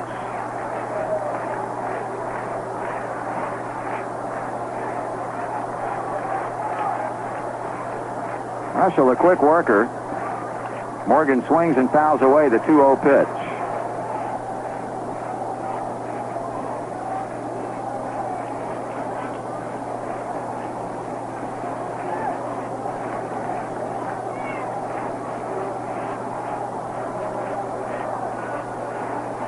Swung on and hit in the air to straightaway center field. Drifting back is Greg Gross, and he hauls it in. Morgan flies to center to start off the 6th. Here's Ken Griffey. Reds Radio Network brings Cincinnati Reds baseball to fans in 7 states, and you can hear Reds games in Frankfurt on WKYW, in Gallipolis on WJEH, WYPC, in Hartford City, Indiana, on WWHC, and in Norton, Virginia, on WNVA. Griffey has struck out and grounded out to second in 2 times up. He looks at first pitch delivered by Russell low.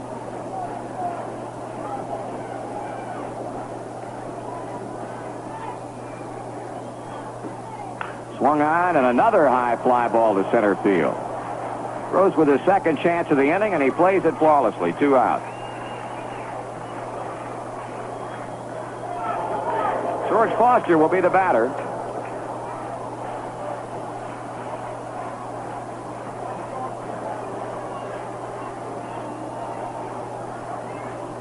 Foster grounded out in the 1st inning. Trio making a nice play on top of the second base bag. Then in the 4th, with 2 out, Foster and Dreesen drew consecutive walks. And then Johnny Bench plated the lone run to date with a broken bat single into left center.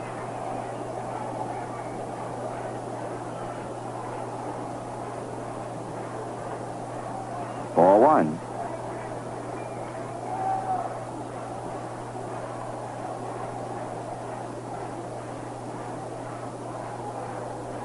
Swing and a miss.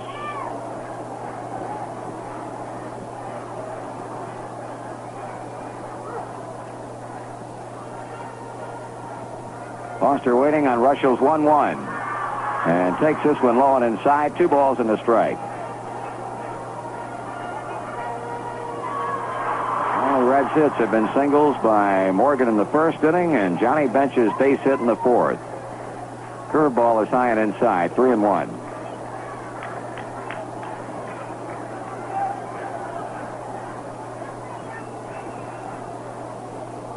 Foster looks out toward the mound as Russell kicks and fires. Swung on a looper into left center field. That'll drop. Kingman plays it on the bounce. Foster takes the turn, and he'll hold at first base with a 2-out single.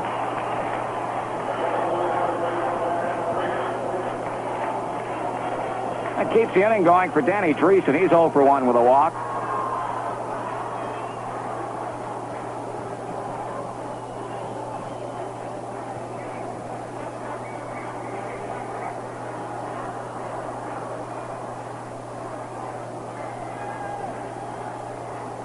Buckner will play behind Foster at first with 2 down, and there's a high pop-up back into left center going out to Jesus, and he calls and makes the catch.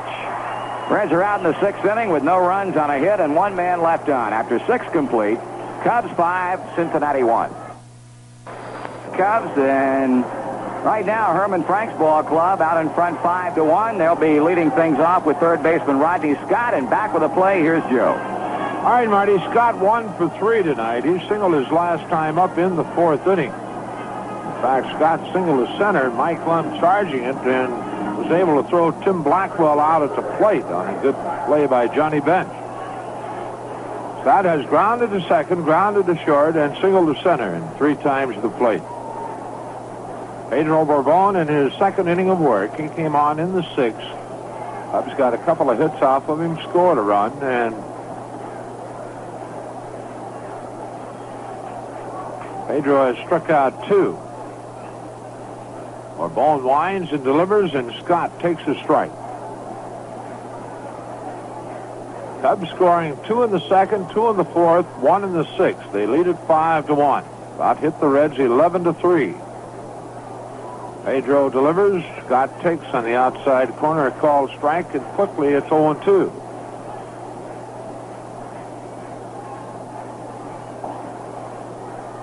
Scott away from the plate, now steps back in. Borbon, the 0-2 delivery. That swung on and chopped foul.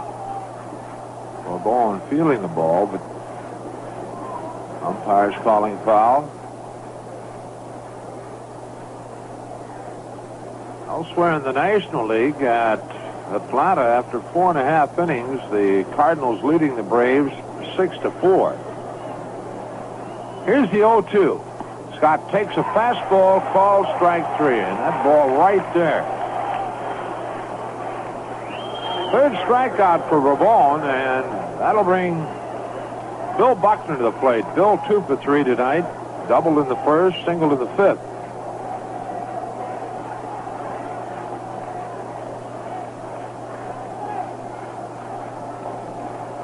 Pedro into the wind and the pitch. Buckner takes a strike on the outside edge.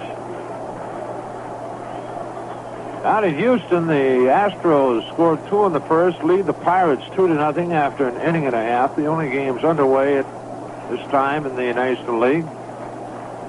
0-1 delivery. Buckner throws his bat at the ball, grounds it to Dreesen at first base. Danny goes to the bag, and Buckner stops halfway down just to be convenient for him to pick up the bat, but the bat boy beats him there.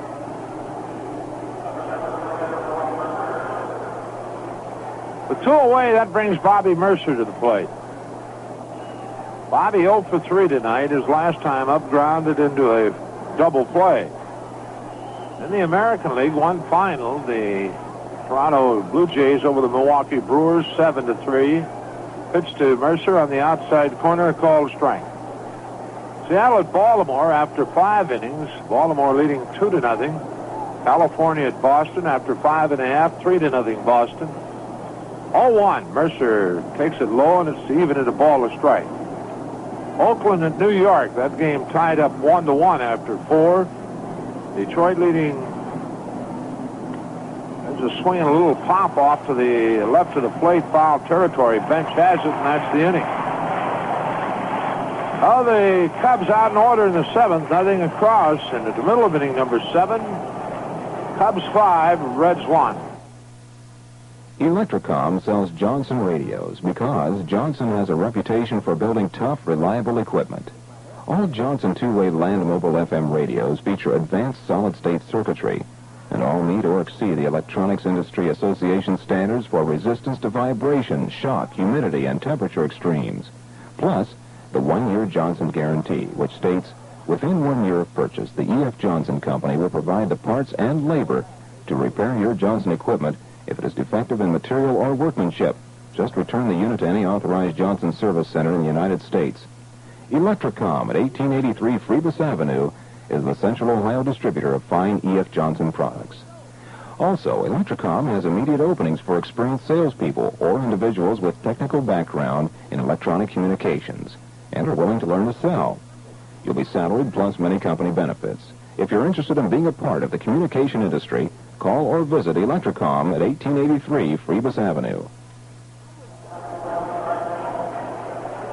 For the Reds in the 7th, it'll be Bench, Concepcion, and Lum. The Reds trailing the Cubs 5-1. Had just 3 hits off Rick Russell through 6.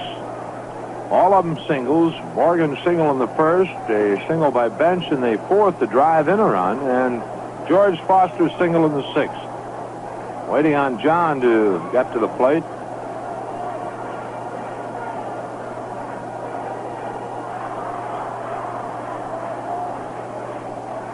All right, Bench steps in and Russell onto the pitching rubber.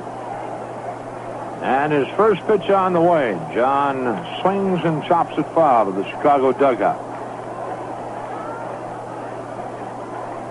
John's RBI in the 4th inning is 49th of the year. Tommy Hume heads to the Reds bullpen to start throwing. Bench looks at a breaking ball that's in the dirt outside.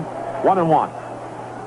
Now Rush will ask for another baseball from plate umpire Les Treidel. Concepcion on deck. Here's the 1-1. John swings and grounds it foul off the third base side. A ball, 2 strikes.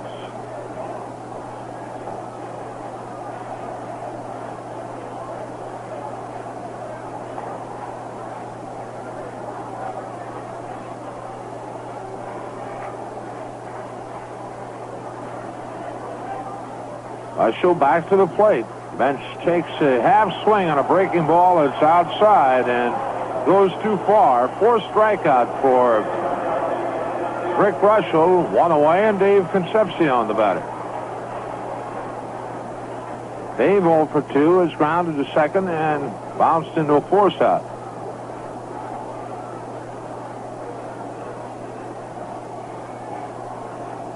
A line the pitch. Way outside, bounces away from Tim Blackwell, the Chicago catcher. Mentioned that one final in the American League. That was Toronto beating Minnesota 7-3. 1-0 pitch, swung on and fouled to the screen.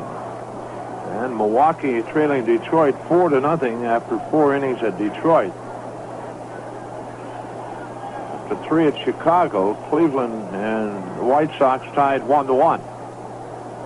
The 1-1 sidearm curve, and that's, well, they check with the first base umpire, Mick Sharkey, and he says no, sir, he did not go. And I'll tell you one thing, Les Treidel didn't waste any time at all asking his first base umpire. The pitch on the way, swung on in a fly ball to right field. Drifting back, Bobby Mercer, he's there waiting, and he has it 2 away.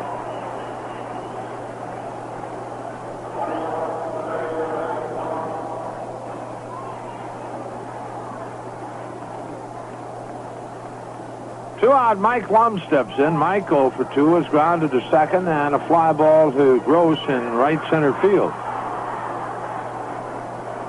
The Reds going down very easily to Rick Russell at this particular point. Lum swings, lines one down the left field line. That'll be a base hit. Cutting the ball off is Kingman. Here goes Lum for second. He's there easily with a double. Mike's 7th double of the year, the Reds' 4th hit of the game, and We'll have a pinch hitter for Pedro Bourbon. Mike Blum doubles to left. And it'll be Ken Henderson to hit for Pedro.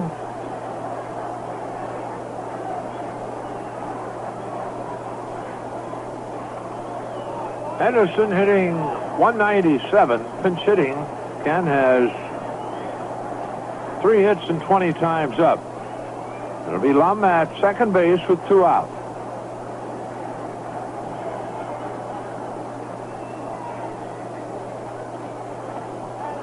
We have some activity down in the Chicago bullpen, and guess who it is? The one-fingered fastballer or whatever, split-fingered fastball. But by name, it's Bruce Sutter. And he's already ready, I believe. All right, Ken Henderson will go to the plate to hit for Pedro Bourbon. Henderson, a switch hitter, will hit left-handed against Rick Russell. Lum at second base, 2 away. Cubs leading 5-1. Russell to the belt and delivers. Henderson swings and fouls. Straight back and out of play.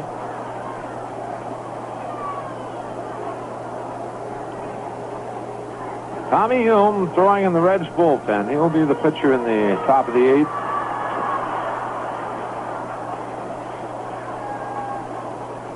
Russell ready.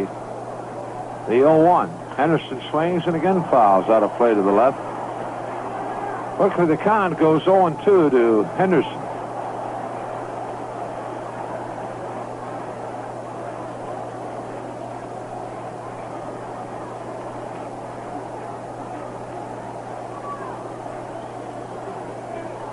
Russell shakes off a sign from Blackwell. And the 0-2. Her ball drops on the outside corner. Called strike 3, and Henderson questioning the plate umpire, but that takes care of things here in the 7th for the Reds. No runs, a hit, no errors, a runner left on base, and at the end of 7, Chicago 5, Cincinnati 1. The timing's right, the feeling's coming through. Real beer lovers know only one beer will do. Stroh, for the real beer lover. Stroh, tastes like no other. Stroh, for the real beer lover. Everyone knows it's the beer lover's beer. Family brewed for over 200 years. Real beer lovers say they go out of their way for a Stroh. Stroh, for the real beer lover.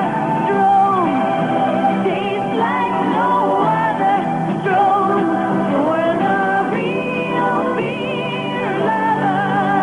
From one beer lover to another Stroh. The Stroh Brewery Company, Detroit, Michigan. 7-inning totals show the Cubs with 5 runs on 11 hits and no errors. The Reds have run 4 hits, no errors. New pitcher on the mound for the Reds. To tell you about him, here's Marty.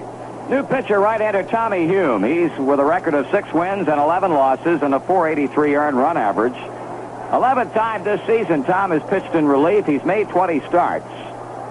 Pedro Bourbon goes 2, allows a run on 2 hits, struck out 3 batters, so Hume becomes our 3rd pitcher of the evening. Cubs will be going to the plate with Dave Kingman, Manny Trio, and Ivan De Jesus. Cubs have ridden the pitching and the hitting of Rick Russell tonight to this 5-1 lead. He has driven in 3 of Chicago's 5 runs and has limited Cincinnati to 4 hits and a run in 7 innings full.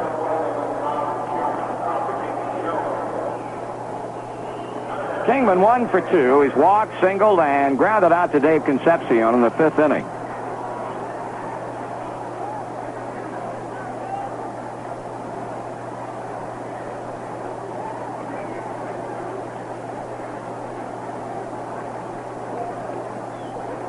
Oh, the defense overshifting to the left side for Kingman, who has hammered 21 home runs this season. Here's a pitch to him, and he swings and he misses at a pitch down and away.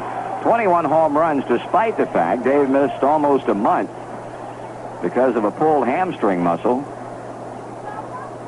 Once again, Bruce Sutter goes down to the Cubs bullpen to begin loosening up. Strike one pitch. Misses low and outside. 1 ball and 1 strike. Gene Klein's playing catch down in the Chicago bullpen with, it looks like, Mick Kelleher. Well, we may see some defensive changes for Chicago in the bottom of the inning. 1-1 to count on Dave Kingman. He swings, grounds to short. Davey charges, plays on the second big hop. Bouncing throw to Dreesen, got him. Davey delivering that long one bouncer to Danny Dreesen to easily retire Kingman. They got that throw down to a fine science. Davey, of course, playing, as we mentioned earlier tonight, about a shallow left field for Kingman, and we've seen him make that throw to Dreesen many times before this season. Manny Trio, ball 1. He's 2 singles and 3 times up.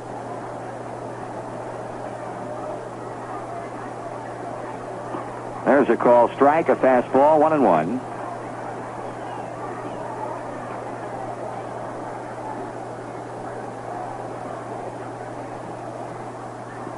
Pitch is low, a breaking ball. 2 balls and 1 strike. Sparky Anderson standing down at the far end of the Reds dugout talking with Coach Russ Nixon. And, well, I'll tell you, the Reds skipper is mystified as anybody over his club's inability to hit and the relatively poor pitching that they have been receiving of late. We got some good relief pitching last night, but that was after the damage had been done. 3-1 to count on Trio. He lofts a fly ball to right, driving Ken Griffey back. And he puts it away for the second out.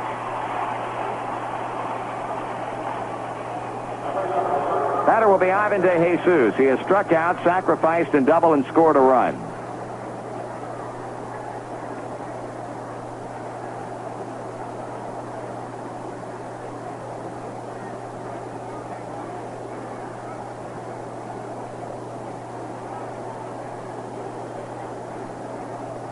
Hume ready. He kicks and he throws. De Jesus looks at a strike at the knees. 0-1.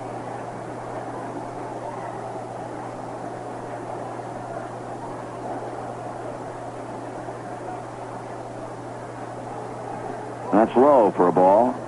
Well, in the American League Western Division, that a very tight race involving California and Kansas City. The Angels leading by 1/2 game. They're losing tonight. There's a foul out of play off the right side. Boston shutting him out 3-0 in the 6th inning behind Dennis Eckersley, while Kansas City involved in a scoreless game in Arlington, Texas in the 4th inning. Jim Fregosi has his ball club playing excellent baseball right now, and of course when you do it, this is a time of year you want to. If you're going to be involved in a tight pennant race, right now is the time to get it going. 2-2 the count on De Jesus. Boston leading by 6.5 over Milwaukee. And the Brewers are down by 4 runs in the 5th inning at Tiger Stadium. Swung on and hit by Concepcion into left center field. Lum sweeps deep into the alley to cut it off. Here comes De Jesus to second. Here comes the throw. Safe at second base. Double.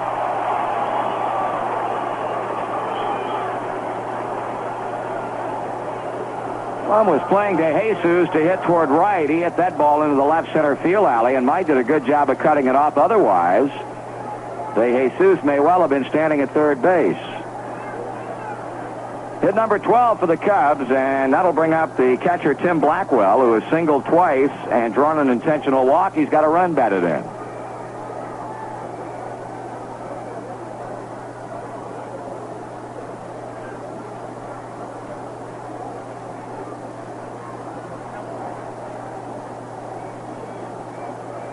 Strike call.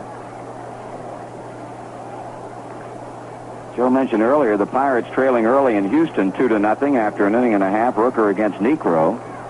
But the Cubs winning here in Cincinnati, and if they win this game, they can continue to apply the pressure on that slumping Philadelphia team. Ball fouled off to the left.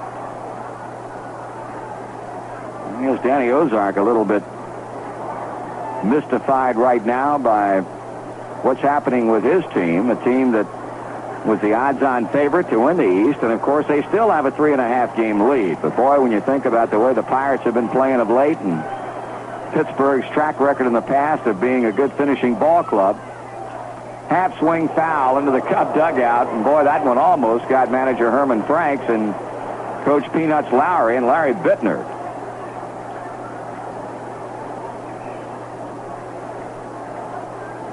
Got the boys up and rattling around in there. Bouncer to first. Danny Dreesen plays it. He'll underhand to the pitcher Hume, and that's all for Blackwell and the Cubs. No runs on a hit. One left. Time running out for Cincinnati. We go to the bottom of the 8th inning, trailing Chicago 5-1. Well, we loaded up the dogs in the pickup truck, heading out hunting and hoping for luck, raring to go where the country's good as new. We'd hunt for a spell and then settle down, take it easy and gather round, pass a Red Fox chewing tobacco and have a chew. Later on, when we's all done in, we build a fire, let the story spin, open up another pouch and had another chew. Red Fox is mild and like I say, a taste that fresh tastes good all day. Like a Tennessee hound, Red Fox won't let you down. Why don't you try Red Fox? Look for it in the white pouch with a picture of Old Red taking it easy. Red Fox chewing tobacco. Now it's better than ever. One day real soon between me and you, I'm heading back to the fields with my Red Fox chew, 'cause mister, taking it easy never tasted so good. Red Fox. Well, as the Reds come calling in the bottom of the 8th inning, we've got 3 changes for Chicago, and before we tell you about them, we'll pause for station identification on the Cincinnati Reds Baseball Network. This is the voice of the Cincinnati Reds for Central Ohio. Zebra 100, WRMZ, Columbus, Ohio.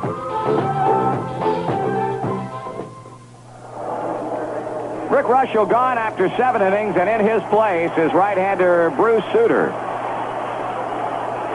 At third base, Mick Kelleher, and in left field, Gene Clines. Pete Rose will lead off the home 8th inning, and Sutter's pitch to Pete is over for a strike.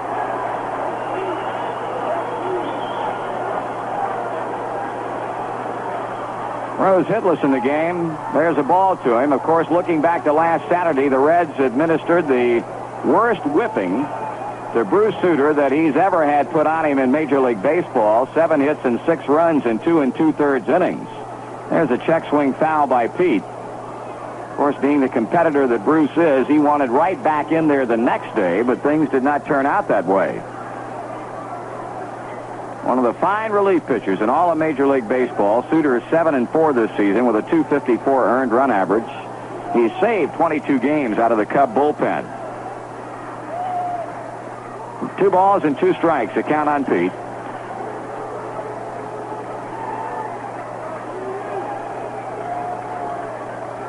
Sutter back behind the mound now, going to his mouth, rubbing up the baseball. Pete is grounded out, flied out, and struck out. Sutter ready with a 2-2 pitch and pitching. That's inside. The count goes full.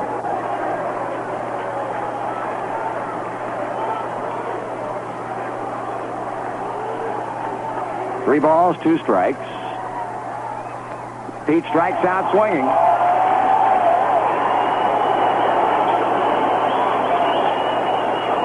Here's the pitching line on Russell. He allows a run on 4 hits with 5 strikeouts and 2 walks in 7 innings.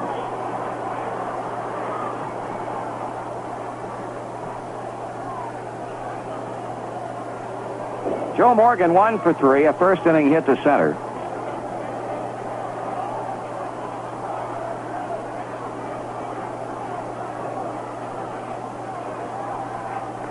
Ball 1. Chicago got 2 in the second on a bases-loaded single by Russell. There's a called strike. Scored twice more in the 4th inning. On a sacrifice fly by Russell and a base hit by Gross, the Reds scored a run in the bottom of the 4th. Johnny Bench drove that in, and then Chicago came back with another run in the 6th inning. Swing and a miss by Morgan, 1-2.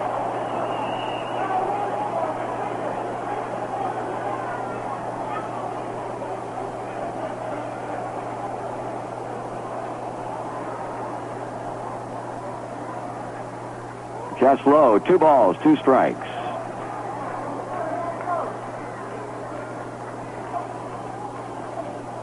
One out here in the bottom of the 8th inning. Morgan at the plate. And, well, to the second straight batter, Suter has run the count full, 3-2. Struck Rose out with a payoff pitch and now has run the string out on Morgan. Crowd here at Riverfront has not had a whole lot to get excited about tonight. Morgan drills one foul down the right field line. That'll fall into the seats. Talk about the lack of offense. We had 7 hits last night. We had only 4 hits, though winning in the 11th inning in the middle game of the series against the Cardinals on Tuesday night, 5-4. There's ball 4. So Morgan works a 1-out walk, bringing Ken Griffey to the plate.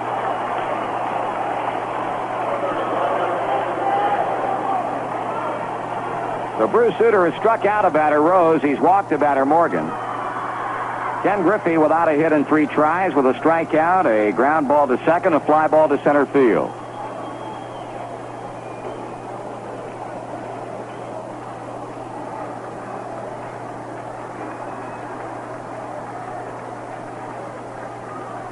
Swing and a miss.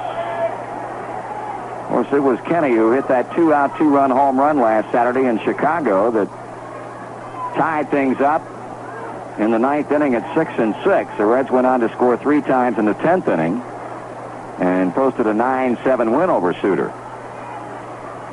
Strike 2 call. Letter high, inside edge, 0-2.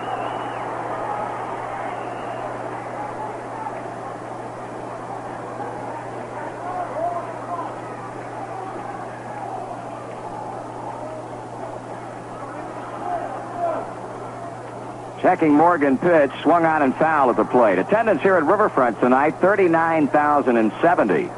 39,070.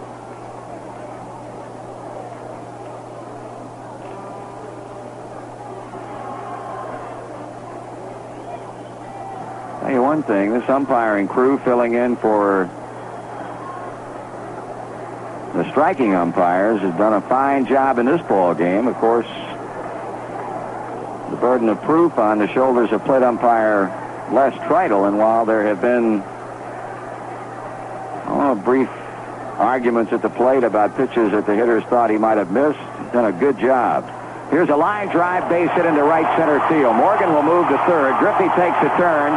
He'll hold at first base, and the Reds have him on the corners with 1 down as Griffey lines a single to right center field. That was a good play. That was a good play by Bobby Mercer. Not only cutting the ball off, but getting rid of it in a hurry. As soon as Kenny saw the ball in the air, that's when he pulled up. And Bobby went on and maybe taken a couple of steps to get set and throw the ball. Ken could have gotten it double, but when he saw that ball in the air, he stopped it.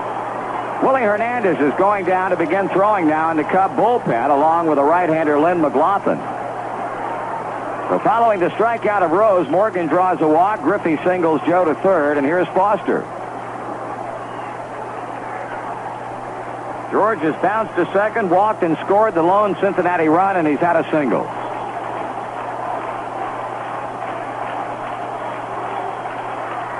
Swung on, a ground ball wide of third, fielded by Kelleher, on to second to get the force out on Griffey as Morgan scores, making it 5-2. Nice play by Mick Kelleher on a high bouncer wide of third base.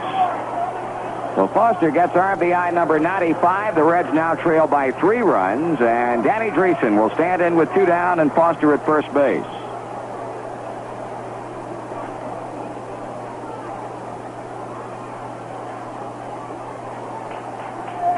Danny is 0 for 2. He's walked 1 time. Swing and a miss.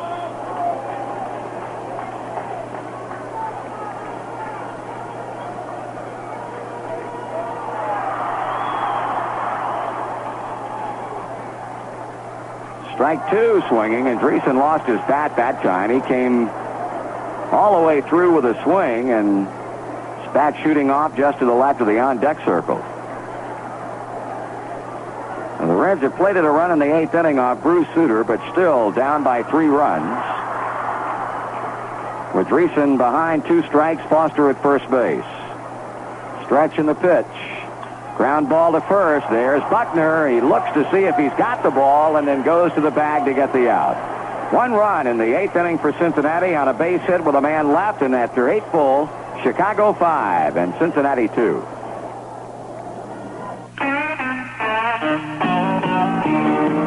There's a big M sign around the corner, down the road and up the street. And there's a friend of mine around that corner, someone you all know and someone you'll be glad to meet. Somewhere near where you live, there's a big M sign that tells you this is someplace different.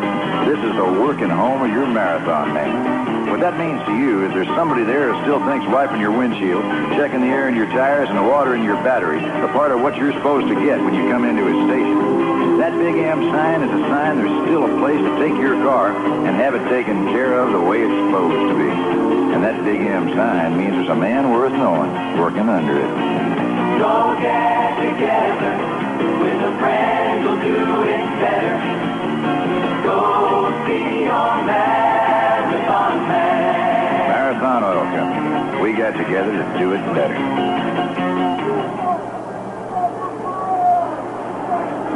Power in the top of the 9th inning, and let's see who will lead things off for the Chicago Cubs. We may be getting a pinch hitter for Bruce Sutter. Well, actually, it'll be Mick Kelleher batting in the number 9 spot, apparently. Kelleher along with Kleins and Sutter coming on in the 8th, so Kelleher batting in the 9th spot. Then it'll be Greg Gross, and we'll see after that. Once more, Willie Hernandez goes down to begin throwing, along this time with right-hander Donnie Moore. Mick Kelleher, 265 batting average with a couple of runs batted in.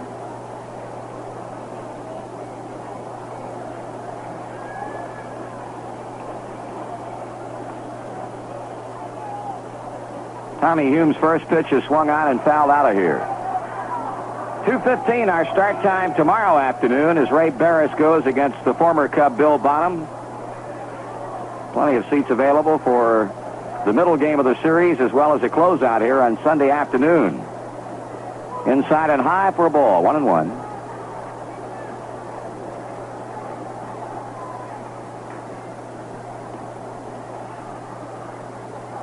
Kelleher, right-handed batter.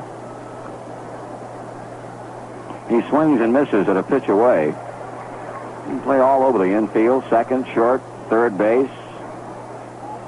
Of course, the Cubs are without their regular third baseman for the remainder of the season, Steve Ontiveros, who underwent knee surgery or shoulder surgery it was. They purchased Dave Johnson from the Philadelphia Phillies on waivers. But Rodney Scott has been doing an awful lot of playing at third base of late. 2-2.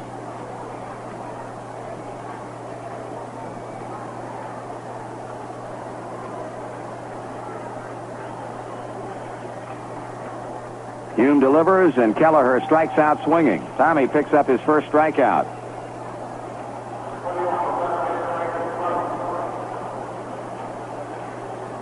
Greg Gross 1 for 4. He knocked in a run with a single to right field in the 4th inning. Well, it's going to be interesting tomorrow to see what the Major League umpires do.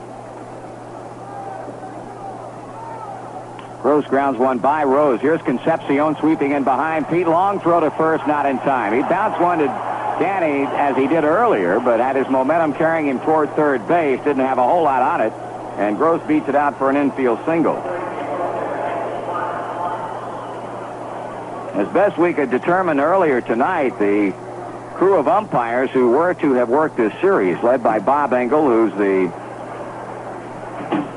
president of the Major League Umpires Association, they were not even in town, although we understand they were expected to arrive sometime tomorrow. So with that temporary restraining order signed today by Federal District Judge Joseph L. McGlynn in Philadelphia, barring the umpires from continuing the strikes action they started earlier today, we would assume they're going to be here for tomorrow afternoon's encounter. Rodney Scott takes a strike, or Gene Kleins, the left fielder, strike on the outside corner. Kleins hitting .263.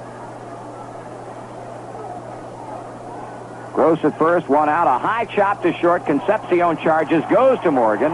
He'll settle for just a force out at second base. 2 down.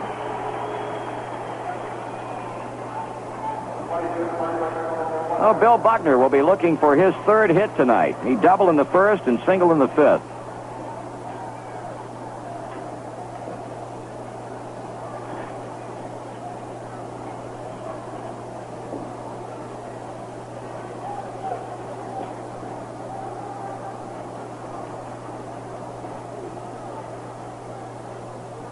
Here's a swing and a foul ball. That's foul first, but then rolling fair, and Les Tritle, along with first base umpire Mick Sharkey, immediately signaling foul ball. If you are somewhat in the dark, and I guess we should have explained it earlier tonight concerning what this strike is all about, the umpires signed a 5-year agreement with the Major League clubs prior to the 1977 season.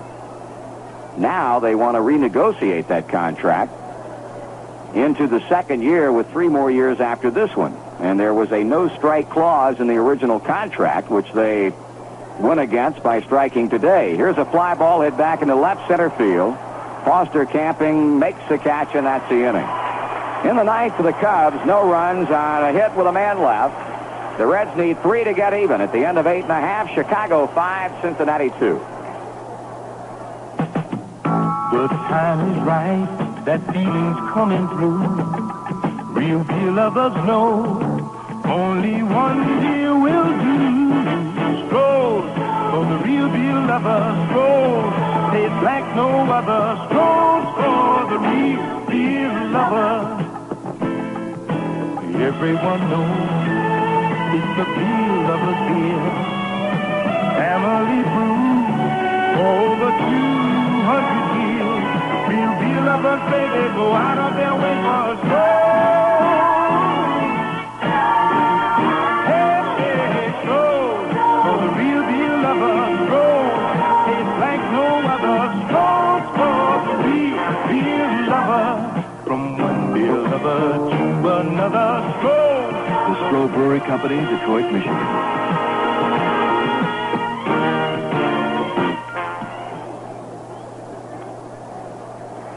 Reds have their work cut out for them as they come to the bottom half of the 9th inning, and, well, needless to say, they'd like to have the kind of night tonight that the St. Louis Cardinals had here on Tuesday night when the Reds led 4-0 going to the 9th inning. The Cardinals tied it up, only to have the Reds win it in 11.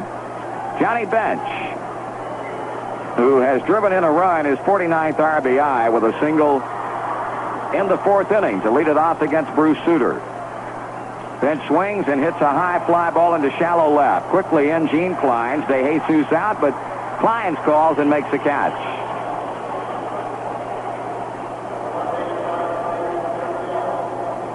One pitch, one out. Dave Concepcion has grounded out second to first, hit into a force play, and in the 7th inning, fly to right field.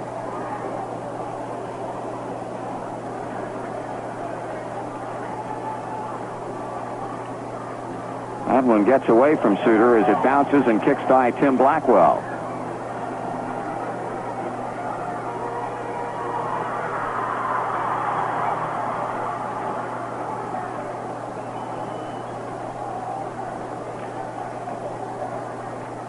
Up high, ball 2. Mike Lum is on deck, and should we get that far, we'll have a pinch hitter for Tom Hume. Strike 1 call on the inside at the belt. 2-1.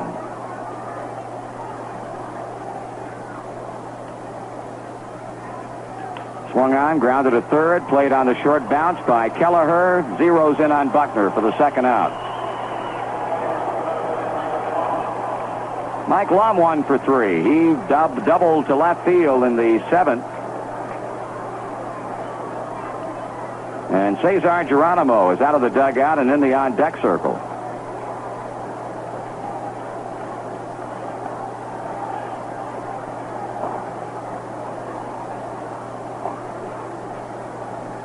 Sutter sights a sign, pitches.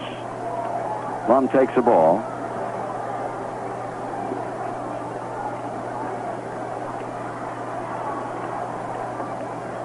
Strike is called, 1-1. Now the star of the game coming up in scores and comments immediately following the end of this one. 2 out with the bases empty in the Reds' 9th inning. Lum inside and low. A ball, 2-1.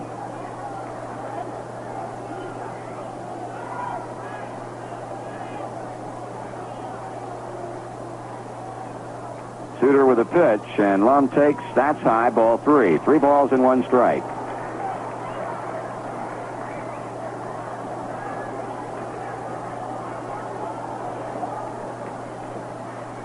There's ball 4. So Mike Lum keeps the 9th inning alive for Cincinnati as he draws a 2-out walk.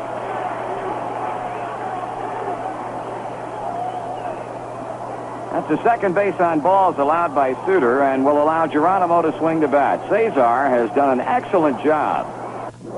Coming off the bench this season, he is 5 for 8.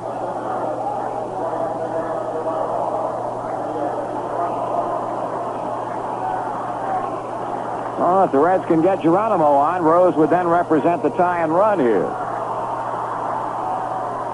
Buckner will play deep at first as Suter misses upstairs with the first pitch.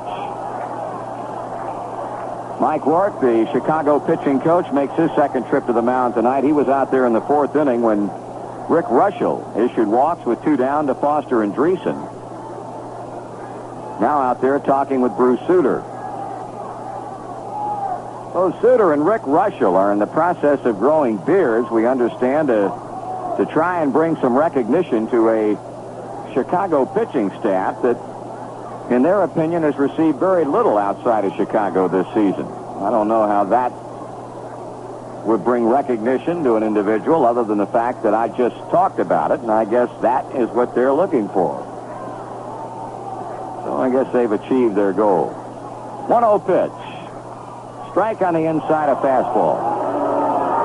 Well, the Pittsburgh Pirates have gone up in front of the Houston Astros by a run at 3-2. They're in the 4th inning in the Dome.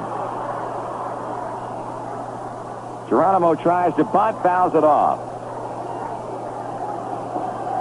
Suter owns a count advantage at 1-2. We've got Sarmiento starting to throw just in the event.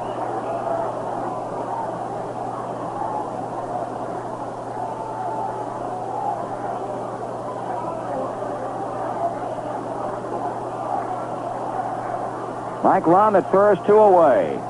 Geronimo waiting on the pitch, and here it is. It's high, and it's ball 2. Count levels.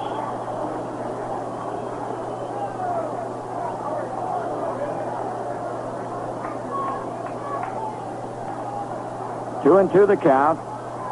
Strike 3 call, and that's a ball game.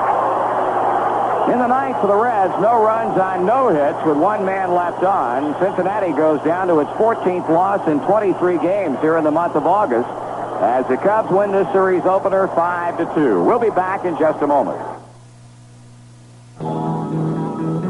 The Grange Singers tell us to make friends with tomorrow. Tomorrow is sure to come, and it can bring either bad news or good news. Bad news first. Unless we protect ourselves, we can be victimized by stormy weather, business reverses, failing health, or just bum breaks. We all get them sooner or later. Now here's the good news. A friendly tomorrow can mean diplomas on the wall, wedding bells, and a jubilant retirement celebration with money in the bank. What's the difference? Your Grange insurance agent can be the difference. Grange wants to be your partner, wants to help you make friends with tomorrow. A friendly Grange agent can get the good news going. Consult the yellow pages for the name of your nearest Grange agent, your partner in protection. Make friends with tomorrow. Grange Mutual wants to be sure. Right-hander Rick Rushell maintained his 1978 superiority over the Cincinnati Reds tonight as he chalked up his 4th consecutive victory, had late-inning relief help from Bruce Suter, who went the last 2 innings, as the Chicago Cubs prevail by a final score of 5-2. 5 runs, 13 hits, no errors, and 7 stranded, the winning Cub numbers, while the Reds had 2 runs on 5 base hits as their offense continued to stay away on vacation. Errorless baseball for the Reds and 7 stranded also. Rushell runs his record to 13 wins and 11 losses on the year. The defeat goes to starter Mike Lacoste. He lasted only 5 innings tonight, giving up 4 of the 5 runs and 9 of the base hits, as his record now slips under 500 at 3 wins and 4 losses. On the year, the Reds show a record of 71 wins and 57 losses, and still are seeking consistency not only at the plate, where the offense has been suffering badly of late, but also on the mound. Game number 2 in the series coming up tomorrow. We'll take a look at the starting pitchers when we continue in just a moment. Adventure, fantasy, excitement, mystery. Something fun for everyone. Kings Island for you. If you want to know what my idea of fun is, just listen to Dick Van Dyke's ABCs of Kings Island. There's air shows, bluegrass, clown bands, dolphins, the Eiffel Tower, Firestone Balloon, giraffes, Huckleberry Hound, International Street, jazz, keelboats, lions, magic, nightlife, Oktoberfest, penguins, crane carousels, Rivertown, Scream and Demon, twin racers, ukuleles, variety shows, wild animal safari, xylophones, Yogi Bear and zebras. Wow, you know, from A to Z, Kings Island does have something fun for everyone. A kingdom where all your dreams come true. I told you, it's a whole world of fun right down to the last letter. Kings Island for everyone. So come on. Kings Island for you. Tomorrow afternoon at 2:15, the middle game of the series, 2 right-handers will be on the mound. Cincinnati Bill Bonham, the former Chicago Cub, will carry in a record of 9 wins and 4 defeats.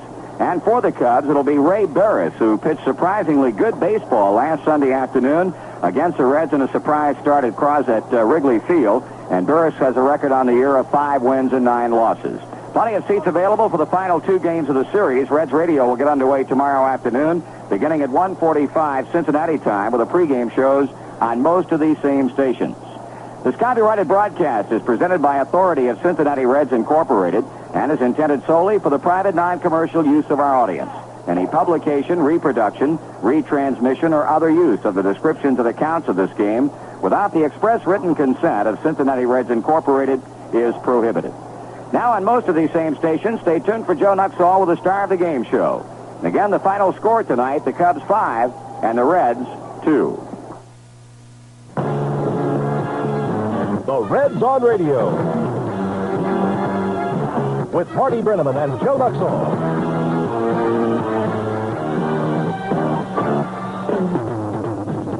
The 1978 Cincinnati Reds have been brought to you by the Stroh Brewery Company. Stroh's, from one sports lover to another.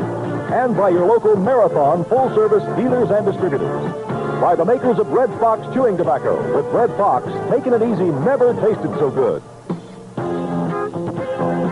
Also by Grange Mutual, your partners in protection. DJ Industries, dealers/distributors for Central Ohio. Crawford Nichols, the heating and cooling experts, and the WRMZ Sports Department.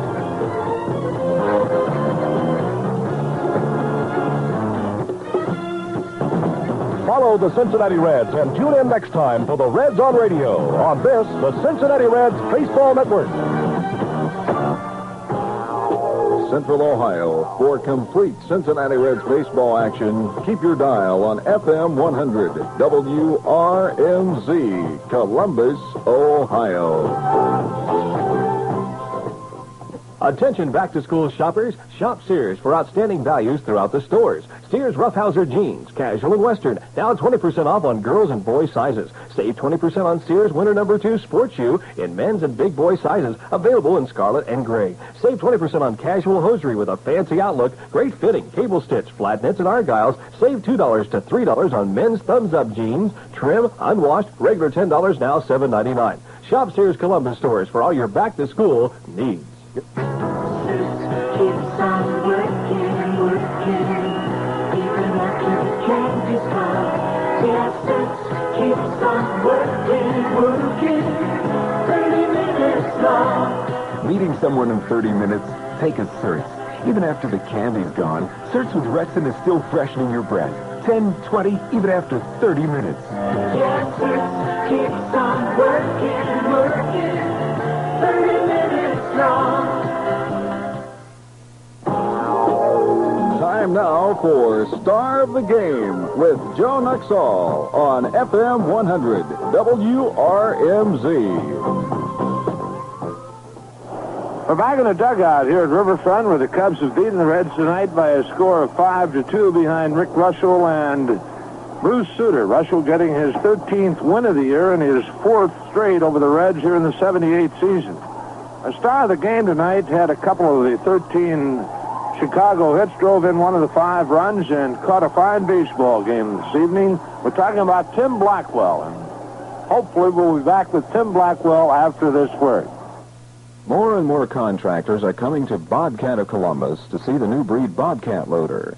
It's hard to beat for handling those mean lifting and loading chores around the construction site. The new breed Bobcat is the ideal loader for the new breed of contractor who's looking for an economical, multi-job machine that can save hand labor on many construction jobs. Let Bobcat of Columbus demonstrate how the compact Bobcat is fast and efficient while working in confined areas where conventional loaders feel crowded. Built lower, narrower, and stronger than ever, the new breed Bobcat is easy to operate, easy to maintain, and easier than ever to buy or rent. Give the new breed Bobcat a ride real soon. At Bobcat of Columbus, call 876-1116. That number again, 876-1116. Bobcat of Columbus.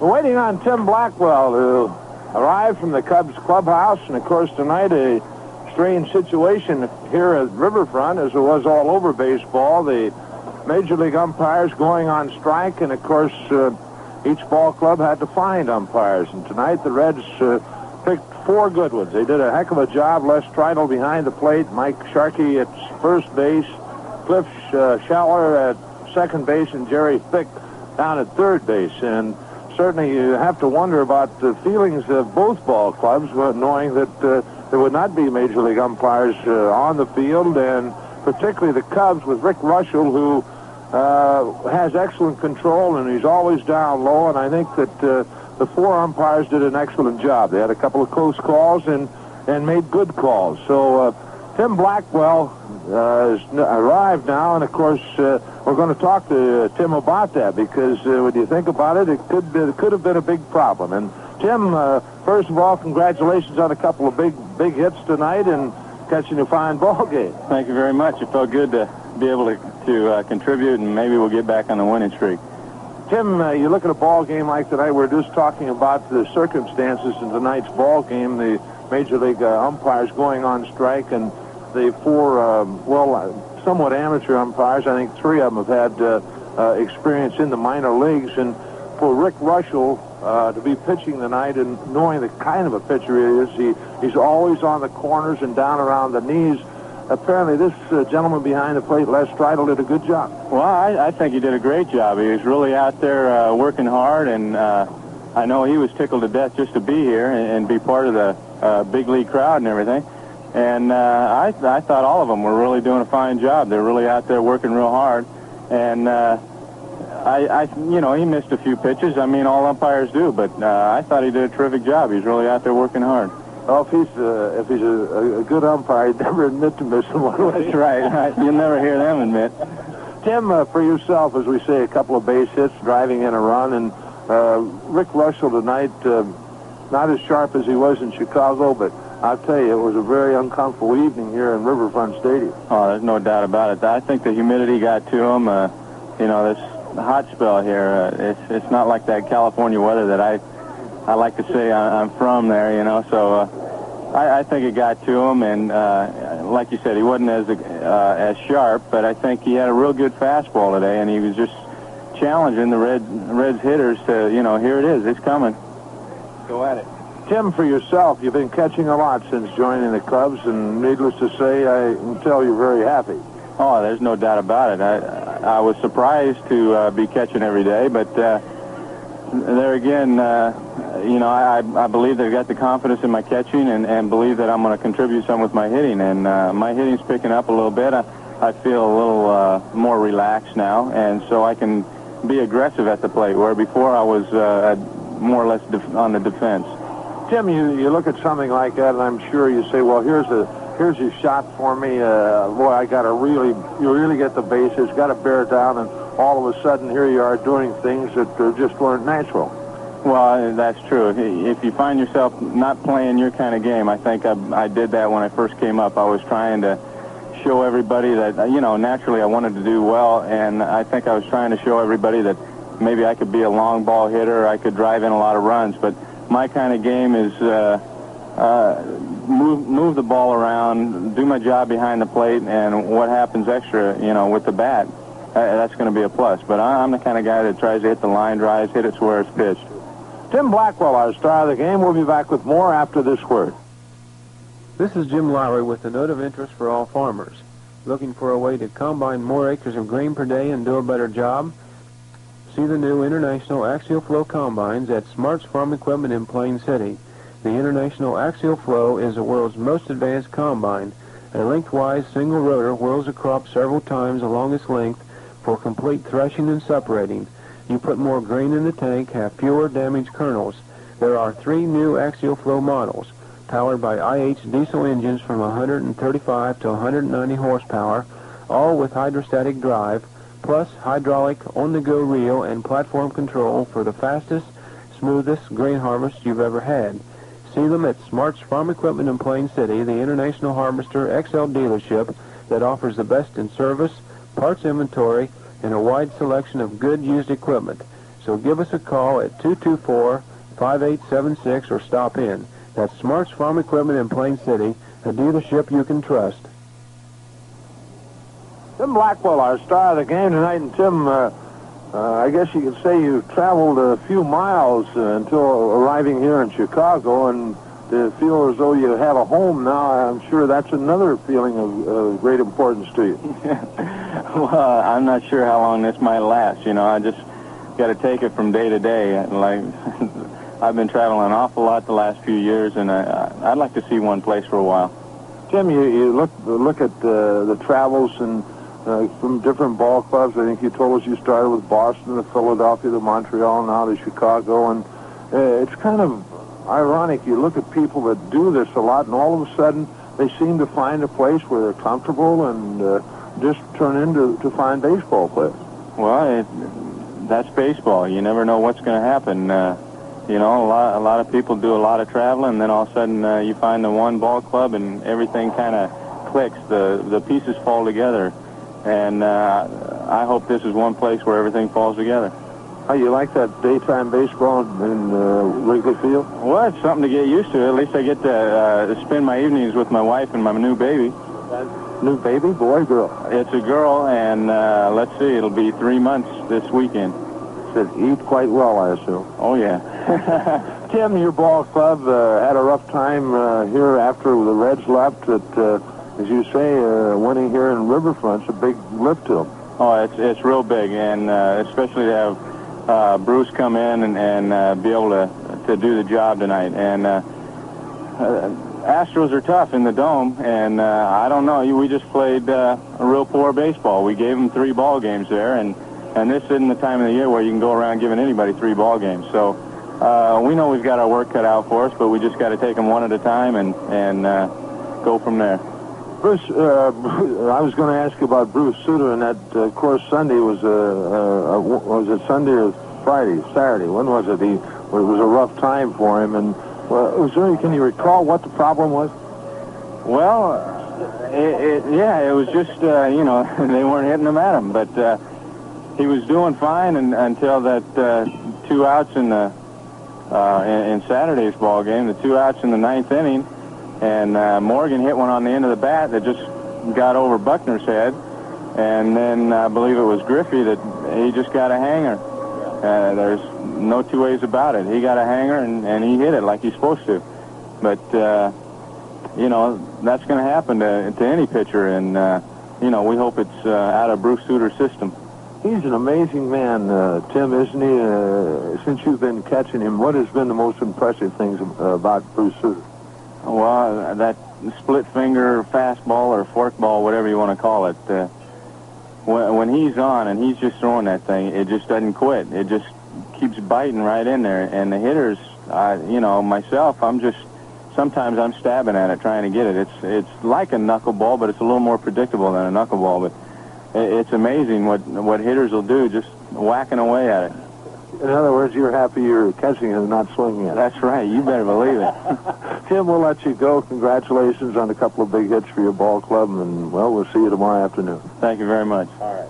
Tim Blackwell has been our star of the game, and Tim with a couple of hits and RBI, and the Cubs win it 5-2. That's it from here in the dugout. Now, on most of these same stations, stay tuned for Marty Brenneman with scores and comments. Tomorrow afternoon, the second of the three-game series. Until then, this is the old left-hander rounding third and heading for home. Good night, everyone. This has been Star of the Game on Zebra 100 with your host, Joe Nuxall on WRMZ. Whether the sun is blazing high in the sky or keeping a low profile this summer, one thing is almost sure. It's going to be hot. So probably the two most important words you'll hear all summer are cool it. That's right. Crawford Nichols Heating and Cooling wants to cool it for you this summer with Lennox Home Air Conditioning. Everyone knows that a cool home is a happy home, and Lennox Air Conditioning allows a family to relax at home during these hot, sticky summer months. Also very important is the fact that air conditioning is a wise investment, adding to the resale value of your home. By offering Central Ohioans 24-hour emergency service, Crawford Nichols can make sure you're cool all summer long. Don't forget, the password to comfort this summer is Cool It. For a free home cooling estimate, call Crawford Nichols Heating and Cooling today and say Cool It. Now you can cool it with Crawford Nichols, that's the way. 876-1234. And now, scores and comments on WRMZ. And your host, Marty Brenneman. Everybody, the Chicago Cubs kick off this three-game weekend in Cincinnati on a successful note as they deal the Reds a 5-2 loss behind the pitching of Rushell and Suter. Rick picks up his fourth win of the year without a loss against Cincinnati in working the first 7 innings and running his record on the year to 13-11. In the American League, we've got a number of final scores in, totaling 4. The Toronto Blue Jays this afternoon scored 4 times in the first inning en route to an eventual 7-3 win over Minnesota. Don Kirkwood got the victory. He's 3-1. The loss went to starter Gary Sarum. He's 7-6. 7-13-0 for Toronto. 3-11-0 for Minnesota. The Baltimore Orioles got a 2-hit shutout pitching performance from Dennis Martinez as he blanked the Seattle Mariners tonight 5-0. Lee May hit his 20th homer with a man on in support of Martinez pitching as he ran his record on the year to 10-10. Paul Mitchell started and lost it for Seattle. He's 6-13. 5 runs, 11 hits, and an error for the winning Orioles. No runs, 2 hits, and 1 error for the losing Mariners. Dennis Eckersley ran his record on the year to 15-5 as he shut out the Western Division leading California Angels on 4 hits. That final score, Boston 6 and California nothing. Jim Rice slugged the game's only home run, his 32nd of the season. That came in the 3rd inning with the bases empty. Eckersley, in firing the shutout and winning the ball game, beat a former teammate, Don Ossie, whose record evens out at 8-8. Totals in that game, 6-12-0 for Boston, no runs, 4 hits, and no errors for California. The Detroit Tigers defeated Milwaukee 6-3, winning pitcher Young 5-3, loser Caldwell 16-8. Ron LaFleur hit a 3-run home run for Detroit and a 4-run second, his 8th of the year. Cecil Cooper hit a 2-run home run for Milwaukee, his 10th. 6 runs, 10 hits, an error for the Tigers, 3 runs, 9 hits, and 4 errors for the Milwaukee Brewers. That loss by Milwaukee, coupled with a Boston victory over California, now drops the Brewers 7 1/2 games behind the Red Sox in the Eastern Division. The New York Yankees are winning and winning big tonight at home against Oakland. They have slugged 3 home runs, 2 by Mickey Rivers, and a grand slam by Reggie Jackson, and they lead the A's by a score of 7-1 going into the 9th inning. Rivers hit his 9th in the first inning. His 10th came in the 7th, while earlier, Jackson's 18th of the year with the bases loaded in the 6th inning gave Reggie Jackson a career RBI total of 1,001. Other scores in games still underway through 8.5 innings of play at Comiskey Park in Chicago. Cleveland behind Rick Waits leaves Frankie Barrios and the Chicago White Sox 2-1. And at the end of 7 full in Arlington, Texas, the Rangers hold a 7-2 lead over the Kansas City Royals. Darrell Porter has hit a 2-run home run for Kansas City, his 11th, the big blow in the game, and a 6-run 6th inning for Texas, a 15th homer of the year for Richie Zisk, and that came with the bases loaded. So if Texas maintains the advantage and wins that game, California will remain in first place in the West by 1/2 game over Whitey Herzog's Royals. Again, the American League Finals, Toronto over Minnesota 7-3. Baltimore behind Martinez shuts out Seattle 5-0. Boston and Eckersley blanks California 6-0. And Detroit beats Milwaukee 6-3. We'll be back to take a look at the National League in just a moment. Hirschman's of Richmond, Ohio is the headquarters for Spartan Chainsaws. Spartan Chainsaws feature lightweight construction, positive action, easy pull rewind starter, safety off-on slide ignition switch, easy cleaning Putron air filter, fully enclosed self-lubricating electrical braking points, and an effective Q-tone exhaust system. Also, every Spartan unit is started, run, and performance checked at the factory before being released for sale. Spartan Chainsaws distributed by Hirschman's. See your local dealer or call Hirschman's, Richmond, Ohio. Hirschman's also distributes Trimet, the Whiz Witch by Huffco. The Trimet converts most chainsaws into a powerful grass and weed trimmer in just minutes with the Huffco CSA unit, and for less than you pay for most lightweight, cumbersome electric trimmer units. See the Trimet at your local Hirschman's distributor.